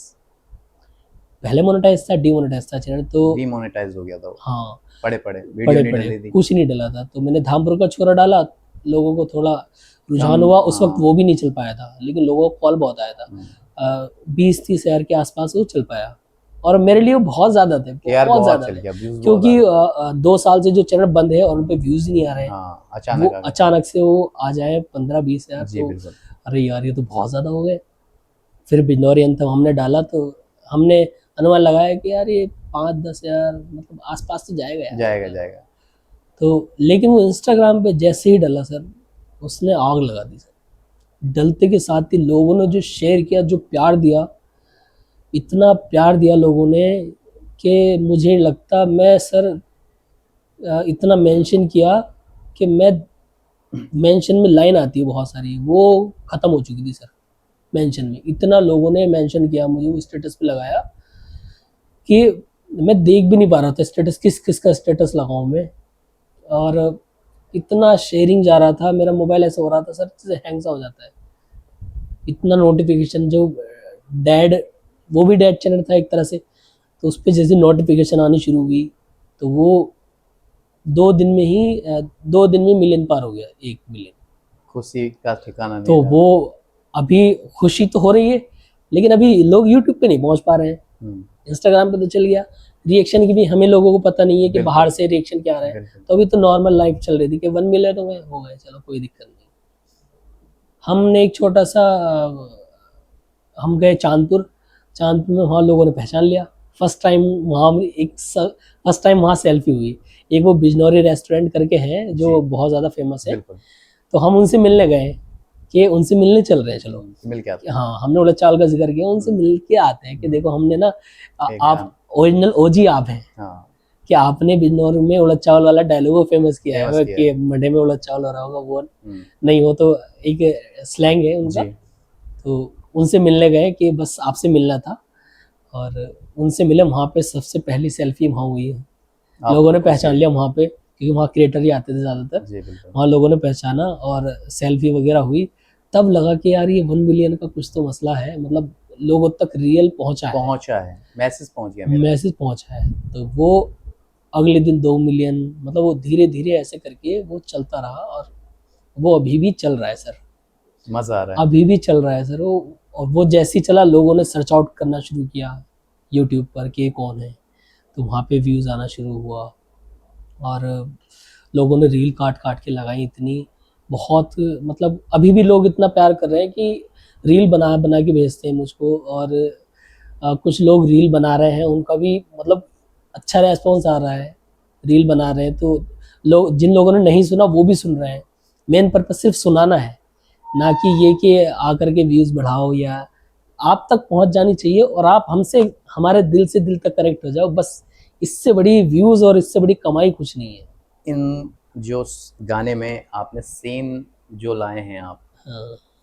ये दिमाग कहाँ से लाया आप? एक रिक्शे वाला सीन आपने दिया है, और भाई माइक से बोल रहे हैं हाँ कि बिजनौरी गवार नहीं होते, तो ये कहाँ से आप दिमाग में आया ये चीज़? ये बात है असली बिजनौरी की। जब बिजनौरी हमने गाना बना दिया बिजनौरी अंतम, तो उसमें कमेंट काफ़ी लोगों के, जो बाहर से बिजनौर के नहीं है, उनका आके तुम लोग गंवार हो, आरे जा रहे करते रहते हो, ये मतलब ऐसा बोला, तो मेरे दिमाग में तुरंत एक टॉपिक क्लिक हुआ कि यार ये देखता हूँ कि यार लोगों को शायद गलतफहमी है आई थिंक बिजनौरियों के बारे में, कि ये लोग गंवार हैं, या ये लोग अकल नहीं है, या ऐसा एक गलत धारणा उनके दिमाग में पैदा हुई है। वो ये नहीं समझते कि यहाँ थोड़ी सी लैंग्वेज गाँव की हमारी ऐसी है भाई, नागारियाँ सभी जगह सर एक रूरल टोन सभी का होता है, बिल्कुल ऐसा नहीं है हम बिजनौरी हम तो नहीं बोलते हैं। इसका मतलब ये नहीं कि सभी लोग ऐसा बोलते हैं, बस एक लोकल लैंग्वेज है, निकल जाती है, कभी कभी हो जाता है वो सभी का। तो जब वो लिखने बैठे गाना, तो सारी चीजें, वो सीन क्रिएट, पहले सीन क्रिएट हुआ, तो विजुअलाइज करना पड़ता है लिखने से पहले, ज्यादातर होता है, कोई भी लिखता है तो विजुअलाइज करता है तभी लिख पाता है। तो वो सारा विजुअलाइज हो रहा है और लिखा जा रहा है, विजुअलाइज यानी कि स्क्रिप्टिंग चल रही है दिमाग में, और वो लिखा जा रहा है। तो स्क्रिप्टिंग जब हुई तो वो तो उसके हिसाब से लिखा गया है, वो स्क्रिप्टिंग लिख दी। अब ये वाला शॉट बनाना था इम्पैक्टफुल थोड़ा। रिक्शा कहाँ से मिल गया? रिक्शा, अरे सर उसकी भी कहानी है बहुत अच्छी। बताइए, जनता जरूर जाना चाहिए। उसमें सीन मैंने लिखा कि ये एक रिक्शा का शॉट है। तो वो जो बंदा उसमें बैठा है जो रिक्शा में है, वो अपने टाइम के बहुत मशहूर डांसर रहे हैं। अच्छा। अपने वक्त के बहुत मशहूर, लोग टिकट देख करके उनका डांस देखने आते थे सर। जो रिक्शे में जो बैठ के रिक्शा माइक में पे वो बोल बैठे रहे हैं, उनका नाम रोमियो मयूर है। जी। और एक वक्त था उनका कि डांस यहाँ आसपास के क्षेत्र में कोई नहीं करता था। उनका एक बहुत बड़ा ग्रुप था रोमियो मयूर का। रोमियो मयूर। रोमियो मयूर जी। उनका एक बहुत अच्छा, आपको मैं तो नहीं बता सकता क्योंकि मैं उस वक्त छोटा सा था। हाँ बिल्कुल। तो जो लोग जानते होंगे वो जरूर बताएंगे कमेंट में कि कौन कौन उनको जानता हमारे है। आपके बुजुर्ग लोग। हाँ, तो उनका बहुत अच्छा ऑरा रहा है। लेकिन वो वक्त अब वो सारी चीजें एक वक्त होता है बस। जी। तो उनका वक्त वो सारा सिमट गया, वो सारा जितना भी था। तो वो अपनी कला में अभी भी निपुण है, या जैसा भी करते हैं, वो भी कलाकार ही है। कलाकार है वो, एक अच्छे कलाकार है। तो वो मुझे, मैं अपने फ्रेंड के पास गया तो वो मुझे मिले कि एक शॉट हमारे लिए भी प्लीज कर लो। तब तक हमारा एक बिंदौरी अंतम हिट हो चुका था कि एक हमारा भी शॉट उसमें रख लो। तो मुझे उनको देख करके वो रिक्शा वाला शॉट एक मैंने डिसाइड कर रखा था कि यार ये बनाना लेकिन वो मैंने दिया नहीं था। लेकिन वो मुझे देखते के साथ ही मुझे लगा कि हाँ, एक मुझे छोटी कद का बंदा चाहिए और जो थोड़ा सा, मतलब ज़्यादा भी नहीं, थोड़ा सा एजेड हो और मतलब प्रॉपर काम करेगा। तो उनको देखते ही दिमाग में क्लिक हुआ कि यार ये परफेक्ट है, इन्हें करवाइए। हाँ, तो उन्हीं के मोहल्ले से वो रिक्शा वाले थे। अच्छा। तो क्योंकि आज के टाइम पे वो रिक्शा मिलना नहीं बड़ा मिलती सर, मुश्किल अरे है। नहीं मिलती सर क्योंकि ये रिक्शा तो चलिए अब मैंने बोला कि यार रिक्शा की जरूरत थी, रिक्शा कहाँ से लाए, अब तो दिखती नहीं, ई रिक्शा है, कहाँ करें। तो वो बोले, मेरे फ्रेंड बोले कि यार रिक्शा वाला एक वहीं पे रहता है, उन्हीं को बोल देते, वो आर्टिस्ट उन्हीं के साथ आ जाएंगे। मैंने कहा यार, जब वक्त ऊपर वाला जब देता है मौका, तो वो सारी चीजें सीक्वेंस में देता है, आपको ज्यादा कुछ करने की जरूरत नहीं है, सब होता रहता है। हाँ, तो मैंने अपने दोस्त को बताया, उन्होंने कहा कि मेरा जानता रिक्शा वाला है और वो उसी मोहल्ले में रहता है जहाँ का तुम्हें शॉट लेना है। तो उनसे बोला कि आप रिक्शा लेकर के उस वाली रोड पे आइए, वहाँ पे हम लोग शूट करेंगे। और बीन वगैरह जो आगे लगती हैं वो हमने लड़कों से मंगवा ली कि एक वहाँ से जा करके ले आइए, बीन लेके आइए उससे। अच्छा, आज के टाइम पे वो माइक भी नहीं मिलते, वो आपको कहाँ से अरेंज? वो तो मेरे स्टूडियो का माइक है सर। अच्छा, स्टूडियो का माइक। वो जो माइक वैसा वाला है वो मेरे स्टूडियो में रखा रहता है। जब सिंगर गाता है उधर, तो उधर आवाज बोलने के लिए वो सामने रखा रहता है। लाउड स्पीकर आपने लगवा दिया उस पे? वो आगे जो थी वो बीन वो नहीं मिल पाती सर। हाँ, वो नहीं मिल पाती है। तो वो बस वही वाली बात की, जब बनता है कारवा तो सारी चीजें जुगाड़ कर लिया, जुगाड़ हो जाती है। तो उन्होंने कहा, मेरे फ्रेंड उनकी बहुत अच्छी ताल्लुकदारी है, वो बोले कि उसका भी जुगाड़ हो जाएगा, रिक्शा का तो हो गया, उसका भी जुगाड़ हो जाएगा, मेरे मिलने वाले हैं, अभी मैं फ़ोन कर देता हूँ और 2 लड़के उठा के लेंगे वहाँ से। उन्होंने फ़ोन किया, भाई साहब हमें ये चाहिए, उनके ले जाओ तुरंत। 2 लड़के भेजे, वहाँ पे लगाया रिक्शा में, और शाम का वक्त हो रहा था, शूट का बिल्कुल एंड था, सारे शॉट हो चुके थे, बस वो लास्ट वाला शॉट रहा था हमारा। तो हमने वो शूट किया और जिस हिसाब से वो सोचा था कैमरा एंगल, वो हमने 7-8 टेक लिए, उसमें से 2 टेक हमें पसंद आए और हमने उसमें लगाया। वो लोगों इतना पसंद आया, इतना पसंद आया कि अरे यार, ये रिक्शा तो देखने को नहीं मिलती ये चीज़ें, क्योंकि हमने देखी हैं चीज़ें कि रिक्शा में ऐलान हो रहे हैं और स्कूल खुल गए हैं हमारे यहाँ पे, या दवाइयाँ बिक रही हैं। चूरन बिकती थी सर, चूरन बिकती थी कि पेट में दर्द है तो आइए हमारे पास, चूरन। तो एक मैंने कहा यार, ये अगर जमीनी स्तर वाली चीजें लाएंगे ना, और हम तो बिजनौर के लिए बना रहे हैं ना, तो बिजनौर में जो चीजें होती थी, मैंने कहा यार ये चीज अगर लोग देखेंगे ना तो उनकी यादें ताज़ा हो जाएंगी, अरे यार ये तो आके। तो इसलिए हमने बस का वो शॉट दिखाया, क्योंकि ये चीज़ें लाल वाली बस जी बिल्कुल बिजनौर की, और वो एकदम से देखेंगे तो सडनली भी वीडियो में देखेंगे तो रुक जाएगा, अरे ये मैंने कहीं देखी है, बस पुराना समय याद आएगा। तो हमने वो चीज़ें, बैलगाड़ी जा रही है, बैलगाड़ी का भी ये सीन है, सब लिख करके सीन ले गए थे हम कि एक शॉट हमारा बैलगाड़ी का रह गया है। हम शूट करते हुए आ रहे थे, दूसरा दिन था और हम झालू से निकले, और मैं अपना स्क्रिप्ट में ध्यान लगा रहा हूँ क्या क्या शॉट हमारे रह रहे हैं, कहाँ पे हो सकता है, अभी हम बिजनौर में घूम रहे हैं, कहाँ पे क्या हो सकता है। तो जो गाड़ी बंदा चला रहा था वो बोला, गुलफाम भैया आपका बता रहे थे नहीं बैलगाड़ी का, भैया बैलगाड़ी जा रही है आगे, इसे पकड़ लो। मैंने कहा गाड़ी रोको है तुरंत। तो कैमरामैन तब तक सेट नहीं कर पा रहा था कैमरा, तो मैं तो भाग करके चल गया। मैंने कहा जल्दी आओ, मैं उन्हें डिस्टर्ब नहीं करूँगा, वो अपने काम के लिए जा रहे हैं, उन्हें जाने दो। मैं उनसे परमिशन ली कि भैया बैठ जाऊँ क्या, एक छोटा शूट करना है ना, हाँ बैठ जाओ। तो मैं बैठ गया तुरंत कूद बिजनौर करके। के लोग वैसे भी प्यारे होते अरे हैं, बहुत बताओ। प्यारे होते हैं सर, इतना कोऑपरेट किया बहुत ज्यादा। मैं तुरंत चढ़ करके बैठ गया, उधर से कैमरामैन सेट करते हुए भागते हुए आ रहा है, अरे इन्हें रुकवा तो लो, मैंने कहा रुकूंगा नहीं, आ जाओ आ जल्दी जाओ, करो आ ना। वो भागते भागते उन्होंने शॉट लिया। फिर जो कलाकार जो साथ में थे, फिर उनको हमने इन्वॉल्व किया, हमने कहा आप भी बैठ करके ले लो शॉट जल्दी जल्दी। तो वो रास्ते में चलते चलते वाला शॉट हमें वो मिल गया पूरा। पैसा तो आपने नहीं कमाया, हाँ। पर आप जैसे कलाकार बहुत हैं। हम्म। मैं ये क्वेश्चन जरूर जानना चाहूँगा, ये जो आपने बिजनौरी एंथम गाना बनाया, हम्म। लगभग आपने कितने पैसे इसमें खत्म कर दिए? बिजनौरी एंथम में हमारा सर, क्योंकि सीधी सी बात है, ये हाँ। ऐसे तो बना नहीं होगा, नहीं क्योंकि सर। बहुत ज़्यादा जगह जगह आपने शूट किया उसको, और वाकई में आपने बताया कि मैं एक पहचान के लिए भी किया है, और लोगों को लगता है, गलतफहमी वाकई में रहती है कि बहुत ज़्यादा पैसा आ गया इनके पास। पर मैं ये ज़रूर, जनता ये जानना चाहेगी, और आप जैसे कलाकार तमाम हैं ये बात ज़रूर जानना चाहेंगे, जो धरातल पे बात है। रियलिटी कुछ और है जी सर। बिल्कुल। रियलिटी ये है सर कि उस गाना को शूट करने में, एक तो बिजनौरी एंथम को शूट करने में उसका जो सारी चीज़ें एक नया एक्सपेरिमेंट था, और हमने जो गाने में जो चीज़ें बोल दी, जी, अगर हम उसको नहीं दिखाते तो शायद लोग कनेक्ट नहीं कर पाते। तो हमने उसकी स्क्रिप्ट जब तैयार की मैंने, तो स्क्रिप्ट बहुत ज़्यादा लेंदी हो गई सर। मतलब सोच की थकान हो रही थी मुझे कि यार क्या बना दिया? एक शॉट के लिए यार वहाँ जाना पड़ेगा क्या यार, उनसे मंगा लो, ग्रेट स्क्रीन पे कर लेते। लेकिन वो रियल वाला फील कहीं ना कहीं चला जाता। जी। तो हमने एक गाड़ी हायर की और शूट के लिए निकले। थोड़ा शूट किया, बारिश इस कदर थी, दोनों गानों में इस कदर बारिश थी कि हमें 3 दिन शूट करना पड़ा। यानी कि एक ही गाने को तीन दिन शूट करना पड़ा। वो छोटे छोटे शॉट थे कि सिवारा का है टेक, सिवारा चलो, सिवारा गए, वहाँ पे वो शॉट लिया और 7-8 टेक ले ली कि वापस ना आना पड़े, कहीं कुछ हो गया ऐसा जो होगा वो लगा लेंगे। हाँ, तो सारी चीज़ें प्री प्लान थी कि यहाँ करेंगे, यहाँ करेंगे, यहाँ। तो इतना वक्त हमें लगा नहीं, बस वो आना जाना और वो एडिटिंग, वो सब चीज़ों में वक्त लगा जी। और उस पैसा लगा, क्योंकि गाड़ी जा रही है तो फ्री में नहीं जाएगी, लोग जा रहे हैं साथ में। और उसका मैंने दिया 2-3 दिन, उसका जो भी बना बिजनौर में जो घूमे।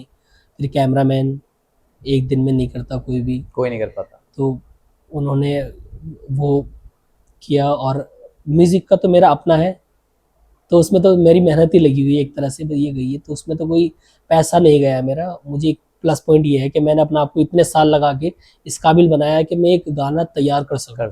तो उसके लिए मेरा ये जो इतना टाइम लगाया है, उसके पैसा मैं अब बचा रहा हूँ कि मैं गाना लिख दूँ या किसी से लिखवा लूँ या म्यूज़िक बना लूँ, इसमें मेरा कोई पैसा नहीं लगता। बस उसमें थोड़ा सा और अच्छी क्वालिटी के लिए या अच्छा म्यूज़िक चाहिए, तो उसके लिए थोड़ी बहुत कॉस्ट आती है उसकी। और फिर उसका डिस्ट्रीब्यूशन, और जब टीम जा रही है तो रास्ते में भूख लग रही है, खाना भी खा रहे हैं, 3 दिन खाना है, और काफ़ी सारे लोग हैं, तो बहुत सारी चीज़ें हैं। फिर मतलब सारा अगर बजट लगाएं कि हाँ कितना एक बंदे को आ सकता है, तो लगभग ये समझिए 25,000 के आसपास या ज़्यादा, मैंने काउंट नहीं किया, इतना तक जाएगा एक व्यक्ति को। एक मतलब इस गाने में शायद वो इतना लगा होगा या ज़्यादा लगेगा, पता नहीं, मतलब मैंने ऐसे काउंट नहीं किया, लेकिन आप इतना 30-40 हज़ार रुपए मान सकते हैं कि इतना खर्च आपका हो गया, इतना उसमें हो गया। और मुझे नहीं लगता कि आपको पैसा मोनेटाइज तो सर चैनल था ही नहीं मेरा, तो जितना भी व्यूज़ आया तो उससे मेरा चैनल सिर्फ मोनेटाइज हुआ। फिर असली बिजनौरी से मेरे पे व्यूज़ आने शुरू हुए। अब यूट्यूब से इनकम जनरेट हो रही है, लेकिन वो इतनी नहीं है कि मैं उससे गाना बना सकूँ, इतना भी नहीं है। और फेसबुक पे तो सर बिल्कुल भी नहीं है। फेसबुक पे तो एक मेरा वीडियो ये वाला मैंने असली बिजनौरी से उस पर डाल दिया था फेसबुक पर, तो उस पर 2.3 मिलियन के आसपास चले गए हैं व्यूज़। लेकिन फेसबुक ने भी बहुत ज़्यादा अजीब सा कुछ कर दिया है, कुछ मतलब $6-7 दे रहे हैं, कुछ भी नहीं, मतलब इससे ज़्यादा तो मेरा शायद मैं वसूल भी नहीं कर पाऊंगा इसमें। तो प्रोड्यूसर कोई पैसा फंड लगाने वाला आपको अगर मिलता है तो नहीं, आप लोग प्रोड्यूसर के लिए मैं तो यही कहूँगा कि प्रोड्यूसर मुझे नहीं चाहिए, क्योंकि बाद में आगे चल करके टीमें टूट जाती है ज़्यादातर। तो मैं प्रोड्यूसर बनाने का इच्छुक नहीं रहूँगा, मैं अपने भाई को प्रोड्यूसर बना दूंगा, इससे अच्छा उनसे फाइनेंस ले लूँगा, मेरे फ्रेंड है उनसे ले लूँगा, लेकिन मैं रेकमेंड नहीं करूँगा कि, क्योंकि फिर जाहिर सी बात है अगर आप पैसा लगाएंगे तो आप फिर कोई कलाकार आपसे जुड़ना चाहे गुलफाम से तो कैसे जुड़ सकता है, कैसे मिल सकता है आपसे? बिल्कुल कोई भी आ सकता है, मेरे तो गेट 5 साल से खुले हुए, लोग आते हैं मिलने। मिल सकता है, कहाँ आ सकता है आपके पास? अगर उसके अंदर जैसे आपने कहा शिद्दत से, अगर वो चाहे शिद्दत से अगर उस पर्पज से बंदा आ रहा है तो अभी तो सर वो वक्त नहीं आया है, मैं आपको बता दूं जी। लेकिन एक वक्त आएगा, हम लोग मिलेंगे और आपके लिए काम करेंगे। जो लोग अच्छी श्रद्धा भाव से काम करते हैं, बहुत सच्ची निष्ठा से काम कर रहे हैं अपनी इसमें, और हम उनके किसी काम आ पाए तो बिल्कुल एक प्लेटफॉर्म उनको देंगे, एक रास्ता ज़रूर दिखाएंगे सर। उस काबिल ऊपर वाला बनाएगा तो ज़रूर। आपने कहा 2 दोस्त आपके बहुत अच्छे हैं और उन्होंने बहुत साथ दिया सर। उनके लिए कोई शब्द कहना चाहें तो आप? उनके लिए शब्द यही करना चाहूँगा, लव यू दोस्तों।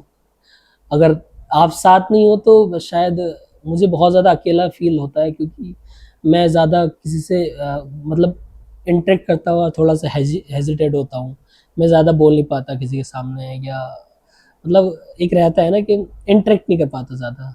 तो वो साथ रहते हैं ना मेरे, तो मैं एज बेखौफ हो जाता हूँ। तो वो दोनों राइट हैंड और लेफ्ट हैंड है मेरे, उनके बगैर मतलब चलना इम्पॉसिबल समथिंग है, ऐसा कुछ है। नाम लेके बोल सकते हैं? नाम बिल्कुल, सलमान भाई, सोहेल भाई, बहुत मतलब दिल के बहुत करीब है। जनता को कोई, गुलफाम जी आखिरी सवाल है आपका ये, जनता को कोई मैसेज देना चाहें आप? जनता को बस यही मैसेज देना चाहूँगा, मैंने बिजनौरी सॉन्ग नहीं सुना है, वो सुना के जाऊँगा मैं। बिल्कुल सुनाइए आप। बिजनौरी एंथम। बिजनौरी बिजनौरी हमें दुनिया कहे बिजनौरी बिजनौरी, ये नाम नहीं कोई एक दिल की आवाज है जिसमें छुपी हुई एक मीठी सी बात है। बिजनौरी बिजनौरी तू आर्या है जारिया है, सर को खुजारिया है, मन में जो बात है अंदर ही चबारिया है, मुझको ना बता रिया है, मुझको बता दे वरना खुट्टी पे टांग दूंगा। एक मंडे में गया था, ओले चावल ना मिले, मैं लड़ गया झगड़ गया, मैं वहीं पे ही अकड़ गया, कुछ भी करो मुझे चाहिए ओला चावल। लोग भूनने लगे और बोलने लगे, अरे कौन है भाई ये, कहाँ से आया है? मैंने भी बोल दिया जोर से, बिजनौरी बिजनौरी हमें दुनिया कहे बिजनौरी बिजनौरी। तो ये उसका है। बिल्कुल, ये हमारे साथ आज हमारे खास मेहमान गुलफाम जी थे। हम फिर से इन्हें एक बार अपने पास ज़रूर बुलाएंगे, अपने स्टूडियो में बुलाएंगे, और फिर से इनके जो जीवन में जो भी कहानी हुई है स्कूल से लेके अब तक, वो हम आपके सामने पेश करेंगे। फिलहाल इन्होंने ये कहा है कि मैं जनता को, अपने जैसे कलाकारों को एक मंच दूंगा। इनका एक एम है कि अभी फ़िलहाल मैं ही उस मकाम पे पहुंच जाऊं और जहां ये चाह रहे हैं, उस समय ऐसा वक्त आएगा कि कुछ समय बाद कि आप जैसे कई कलाकार जो हमारे चैनल को देख रहे हैं, और उन लोगों को भी ये मौका देने के लिए प्लेटफॉर्म का इंतज़ाम करेंगे। और इन्होंने राजनेताओं से भी रिक्वेस्ट की है कि जो भी कलाकार हैं क्षेत्र में, उनके लिए कुछ ऐसा प्लेटफॉर्म दिया जाए ताकि वो बिजनौर का नाम रोशन कर सकें। हम इसी तरह से किसी और मेहमान के साथ आप लोगों के सामने आते रहेंगे और आपको सच्चाई से रूबरू कराते रहेंगे। मेरे संवाद को अगर आपको देखते हुए अच्छा लग रहा है तो हमारे चैनल को सब्सक्राइब करें और लाइक और कमेंट करें ताकि हम और भी अच्छा बेहतर काम कर सकें। तब तक के लिए नमस्कार।